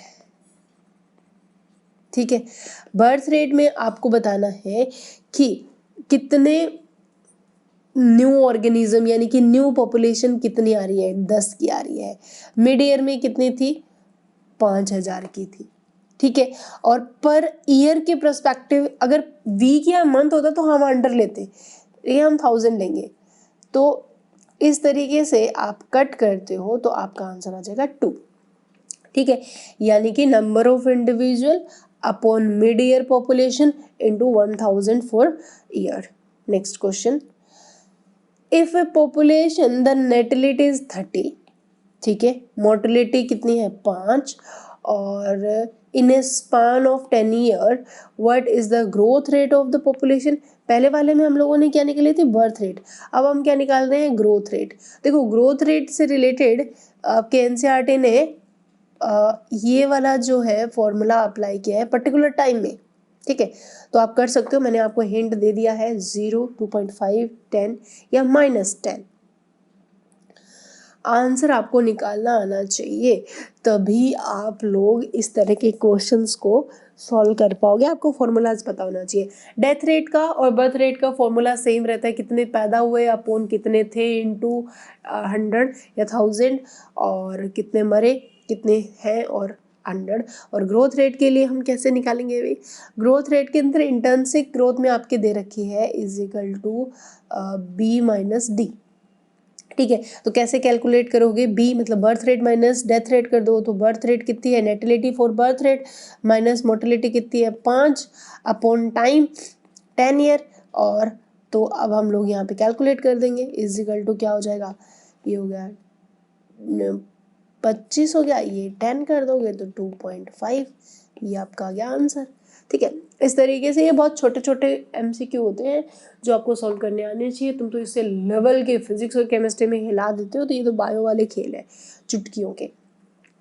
Under special condition, which factor is responsible for influencing population density? Birth, immigration, death, age, structure. क्योंकि एज पिरामिड भी आपके दिए हुए हैं, 3 तरह के एज पिरामिड आपके NCERT ने लिखे हुए हैं, स्टेबलाइजिंग है, डिक्लाइन है, ठीक है, एक और दिया हुआ है, 3 है, एक्सपेंडिंग है। ठीक है, तो उनसे कोई बहुत ज़्यादा रिलेवेंट क्वेश्चन तो नहीं बनते, लेकिन आपको पता होना चाहिए एज और सेक्स स्ट्रक्चर से रिलेटेड, मेनली फंक्शनल एस्पेक्ट से रिलेटेड, एज रिलेटेड हमारे पास दिए हुए हैं पिरामिड्स। यहाँ पे जो स्पेशल कंडीशन में कौन सा फैक्टर है जो इन्फ्लुएंस करेगा पॉपुलेशन डेंसिटी में? देखो भाई, बर्थ, डेथ, एज, स्ट्रक्चर, ये तो अलग है, ये तो होती रहेगी। एक पर्टिकुलर यहाँ पे स्पेशल कंडीशन की बात चल रही है, तो कोई स्पेशल कंडीशन में इमिग्रेशन हो सकता है या इमाइग्रेशन हो सकता है। तो इमाइग्रेशन नहीं है तो इमिग्रेशन कर देंगे, और इमिग्रेशन होता तो ये वो कर देते, बहुत होता तो हम उसको अप्लाई कर देते। Next question, which of the following cause as a population explosion? First option है the decrease in infant mortality rate and an increase in the death rate. Second है the death decrease in death rate, maternal and infant mortality rate. Third है decrease in infant mortality rate. Fourth है increase in maternal mortality rate and decrease in the death rate. ठीक है, तो सही answer जो है आप चैट बॉक्स में लिख दीजिए जल्दी जल्दी।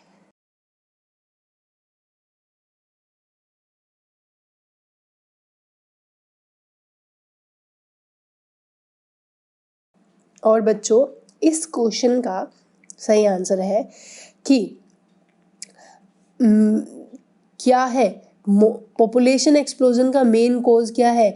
अगर मोर्टेलिटी रेट डिक्रीज है, यानी कि मोर्टेलिटी रेट जो है, डेथ रेट अगर कम है, तो पॉपुलेशन जो है बढ़ेगी ही बढ़ेगी। Next question, what does NT, यानी कि ये बेसिकली N और ये T है, डिफाइन किसको डिफाइन करता है?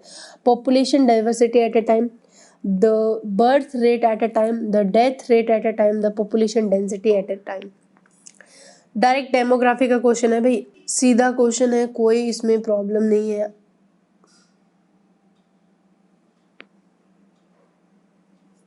टाइम स्टार्ट हो चुका है आप लोगों का, जल्दी से अपना आंसर जो है वो लिख दीजिए। बहुत ही आसान क्वेश्चन है बच्चों, ये तो आपके NCERT में डायरेक्ट दे रखा है। NT का मतलब क्या? N बेसिकली आपके NCERT ने पॉपुलेशन डेंसिटी को मेंशन किया है, T रिप्रेजेंट टू टाइम, तो इसीलिए इसका आंसर आ जाएगा fourth. Who does a pilot fish accompanies for the feeding on falling pieces of food?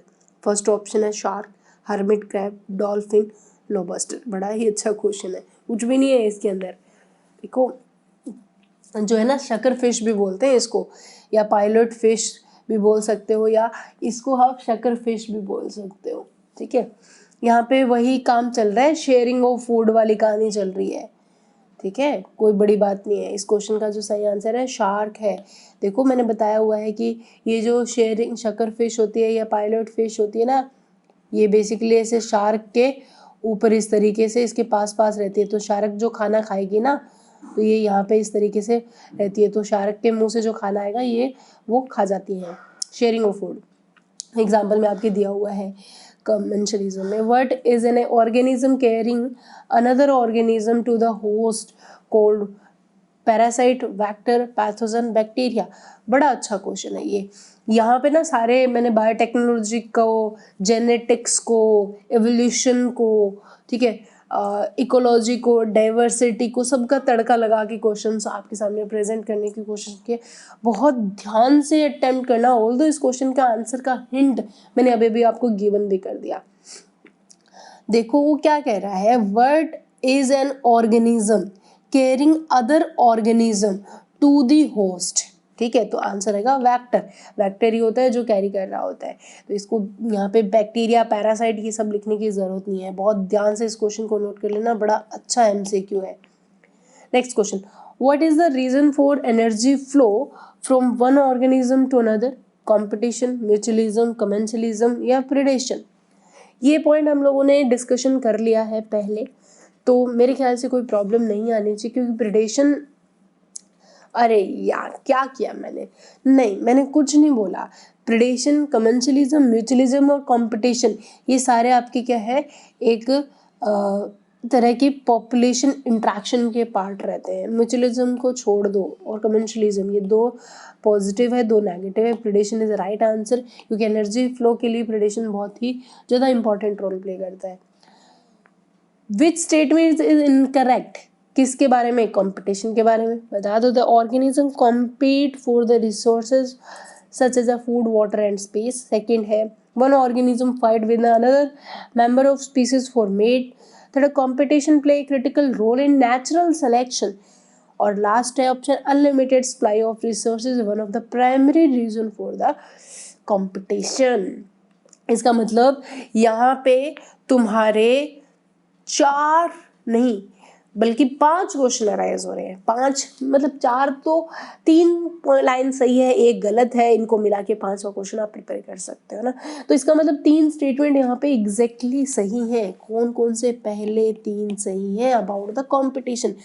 देखो कंपटीशन कब होगा? जब लिमिटेड सप्लाई होगी। अनलिमिटेड में कोई क्यों कंपटीशन करेगा बिना मतलब के? थोक के भाव में आपको नंबर मिल रहे हैं तो आपको पेपर देने की जरूरत ही क्या है। नेक्स्ट क्वेश्चन, बाकी तीनों समझ में आए हुए ना, ये तीनों समझ में आने चाहिए, क्योंकि ये वाले पे क्वेश्चन आया हुआ है। That is a very important point. The competition play critical role in natural selection. ये क्वेश्चन था, नेचुरल सिलेक्शन के लिए कंपटीशन कितना इंपॉर्टेंट है। इंट्रा, इंटर और इन्वायरमेंटल 3 तरह के कंपटीशन हमें देखने को मिलते हैं, डार्विन ने कहा भी था। Which one of the following is an example of कमेंशलिज्म?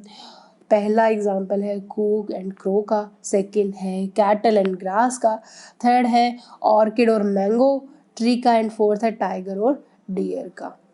ठीक है, which one of the following is an example of commensalism? Cuckoo, crow, cattle, grass, orchid, mango, tiger, deer. ये भी आपके एनसीईआरटी का डायरेक्ट क्वेश्चन है। कमेंशलिज्म, शेयरिंग ऑफ फूड चल रही है, तो इसका सही आंसर आएगा ऑर्किड एंड मैंगो।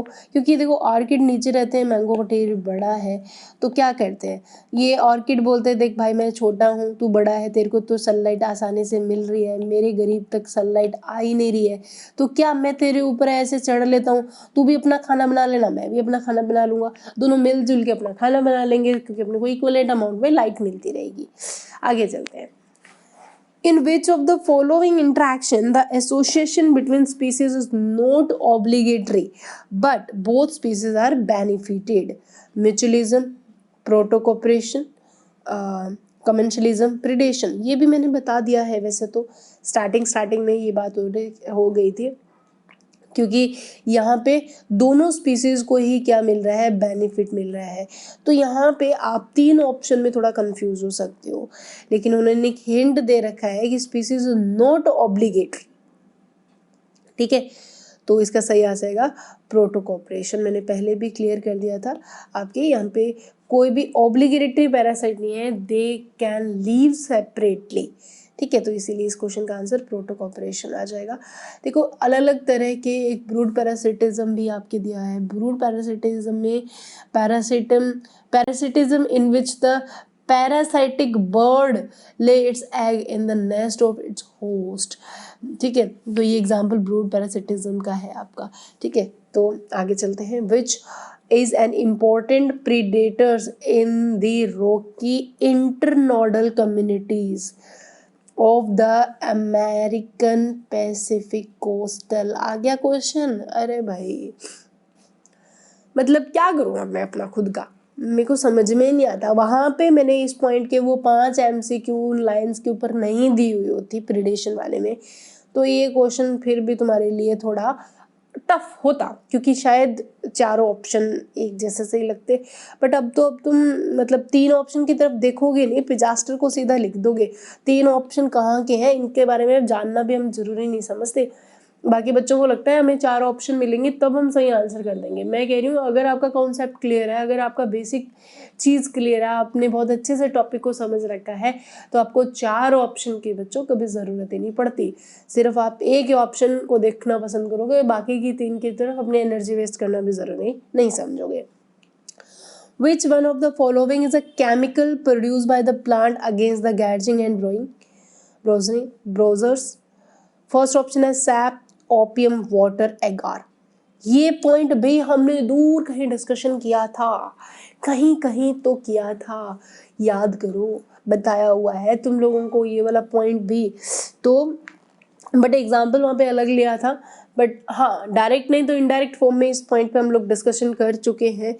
आओ तो इस क्वेश्चन का आंसर है ओपियम, क्योंकि देखो ओपियम हुई, कैफीन हुआ, ठीक है, कोई मतलब रेजिन हुआ, ठीक है, इस तरह के जो सिक्रेशन जो एनिमल प्लांट से बाहर निकलते हैं, मैंने कहा ना वो भाग तो नहीं सकते, तो या तो वो थॉर्न्स बना लेंगे, कैक्टस अकेशिया बनाते हैं, कांटे बना लेते हैं, मॉर्फोलॉजिकल डिफेंस करते हैं।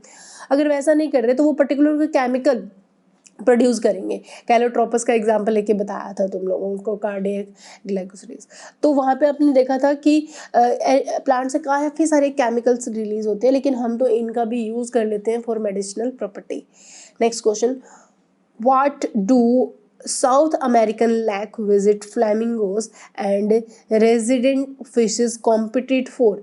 Phytoplankton, small fishes, water, zooplankton. ये भी बहुत अच्छा क्वेश्चन है तुम्हारे भी, ये भी दिया हुआ है आपके एनसीईआरटी का ही पॉइंट है, कहीं दूर का पॉइंट नहीं है, ठीक है। तो आपको देखना है यहाँ पे कि किस तरीके से इस क्वेश्चन को करना है। कंपटीशन वाले पैराग्राफ में दिया है, इतना भी बता दिया, वैसे लिखा हुआ है कॉम्पिटिट कर रहे हैं, दैट मीन कॉम्पिटिशन तो हो ही रहा है किस किस के बीच में, फ्लैमिंगो और रेजिडेंट फिश के लिए, और किसके लिए, कहानी जू प्लैंक्टन के लिए, वो आपस में लड़ाई करते हैं, ठीक है। अब आते हैं नेक्स्ट क्वेश्चन पे, which organism has become extinct in the Galapagos island? Goat, birds, या एम्बिडोगोन टोर्टोइज, या हर्ब्स? तो आपको इस क्वेश्चन का आंसर बताना है। ये भी आपके एनसीईआरटी का ही पॉइंट है, कहीं अलग से पॉइंट नहीं दिया है, ये भी आपके दिया है कि कैसे हम लोग कंपटीशन क्रिएट करते हैं, और इतना कंपटीशन क्रिएट हो सकता है कभी कभी तो कि एक्सटिंक्ट हो जाती है कुछ कुछ स्पीसीज, और किसकी, एम्बिगडो टोरटोइस की, ठीक है। गैलापागोस के अंदर ये बहुत ज़्यादा थे, लेकिन वहाँ पे ह्यूमन जाके गोट छोड़ के आ गया। बेसिकली यहाँ पे इन दोनों पॉइंट में कंफ्यूज होता है, और गैलापागोस में फिंचेस भी रहती है। तो ये 3 पॉइंट अगर किसी बच्चे ने ढंग से नहीं पढ़ा तो गैलापागोस आइलैंड से रिलेटेड ये पॉइंट्स थोड़ा दिमाग में रहता है, ठीक है। मोस्ट ऑफ केस में बच्चा इकोलॉजी छोड़ के जाता है, एवोल्यूशन फिर भी रट लेता है, तो वो बर्ड करके आ जाएगा, तो गलत हो जाएगा ना। यहाँ पे जब गोट इन टर्टोइज के कंपटीशन में उतरी तो फिर ये लोग क्या हो गए, एक्सटिंक्ट हो गए, ठीक है। तो that's a very important point. अब आता है लास्ट एंड फाइनल क्वेश्चन इस क्विज का, what is the phenomena called in which two species competing for the same resources can avoid competition by choosing resource stretching, competition, predation, या resources partitioning? ये last point था जो skip हो रहा था, तो मैंने वो भी डाल दिया, लेकिन इससे रिलेटेड भी बड़े अच्छे अच्छे क्वेश्चंस आपके सामने आते हैं, ठीक है। मैंने वैसे बताया हुआ है कंपटीशन से रिलेटेड 3 पॉइंट्स थे हमारे, गाउस एक्सपेरिमेंट का था, एक मैकगार्थ ने सॉल्व किया था, और एक कैनॉल ने सॉल्व किया था। तो ये 3 सारे इंपॉर्टेंट एक्सपेरिमेंट्स रहते हैं। इसका सही आंसर है रिसोर्सेज पार्टनर्सनिंग। अब मुझे बता दो ये किसने दिया था, ठीक है, और किसके लिए दिया था? जल्दी जल्दी इस क्वेश्चन का आंसर लिखो, किसने दिया और किसके लिए दिया? तो रिसोर्स पार्टनर्सनिंग मैंने आपको बताया था ना कि भाई देखो, जो गाउस एक्सपेरिमेंट है वो क्या कहता है, वो ये कहता है कि भाई किसी सोर्स के लिए लड़ेंगे, 2 स्पीसीज में से एक जीत जाएगी, एक मर जाएगी, ठीक है। तो ऐसे में तो सारे अर्थ पे सारी स्पीसीज कंपटीशन करके अब तक मर जाती। तो वहाँ पे नॉल ने कहा कि ऐसा नहीं है, सुपीरियर को हटा दोगे तो जो इंफीरियर स्पीसीज है वो ग्रो कर देगी। तो वहाँ पे मैकआर्थ ने, ठीक है, मैकआर्थ ने रिसोर्स पार्टनर्सनिंग को शो किया। उसने कितनी स्पीसीज ली और किसकी ली? तो उसने 5 स्पीसीज ली थी, क्लोजली रिलेटेड स्पीसीज थी। किसकी थी बताना? बारबेल्स, बारले बर्ड्स की थी, ये एक बर्ड था जिसकी 5 स्पीसीज थी जो आपस में समझौता करके रहती है। इन्होंने बिहेवियर डिफरेंस अडॉप्ट कर लिया फॉर फॉरेजिंग एक्टिविटी, फॉरगेजिंग एक्टिविटी के लिए। तो इन्होंने अपना बिहेव चेंज कर लिया। इन्होंने बोला एक मैं सुबह को उठ के खा लिया करूँगी, तू दोपहर को खा लेना, तुम इवनिंग को खा लेना, तुम नाइट को खा लेना, तुम मिडनाइट को खा लेना। इस तरीके से इन्होंने अपने जो खाने का जो क्या कर दिया, पार्टीशनिंग कर दिया। तो अलग अलग टाइम पे खाया तो तीनों की स्पीसीज जो है वो बची हुई रही। ठीक है, इस तरीके से ये हमारी क्विज जो है कंप्लीट होती है। नेक्स्ट संडे को मिलते हैं एक नए क्विज के साथ। और इससे पहले तुम यहाँ से जाओ, अपना स्कोर, अपने कमेंट्स, अपनी विचारधाराएं प्लीज़ प्लीज़ उसको प्लीज़ पुट किया करो कमेंट्स में, क्या सही लगा। और मैंने हमेशा सही लगने का पॉइंट ये नहीं बोला है कि आप वही पॉइंट लिखो। आपको ऐसे लग रहा है कि कुछ क्वेश्चंस बहुत आसान भी आ रहे हैं, ऐसे नहीं आने चाहिए, तो भी आप अपने पॉइंट लिख सकते हो। मतलब जब आपसे फीडबैक मांगा जाता है देन आपके पास दोनों तरह का राइट होता है, सही और गलत दोनों लिखने का। तो प्लीज़ कमेंट लाइक करना मत भूलना। और आपने बाकी के बच्चों को भी या फ्रेंड सर्किल को भी इनवाइट किया करो इस कंपटीशन के अंदर, ताकि जैसे जैसे नंबर ऑफ स्टूडेंट इंक्रीज होगा तुम में भी एक कंपटीशन रहेगा, मुझे भी बड़ा अच्छा लगेगा। तो शायद मैं वीक में तुम्हारे लिए कुछ और भी कर सकती हूँ। चलो बच्चों, नेक्स्ट संडे को फिर से मिलते हैं, तब तक के लिए stay happy, keep studying, thank you.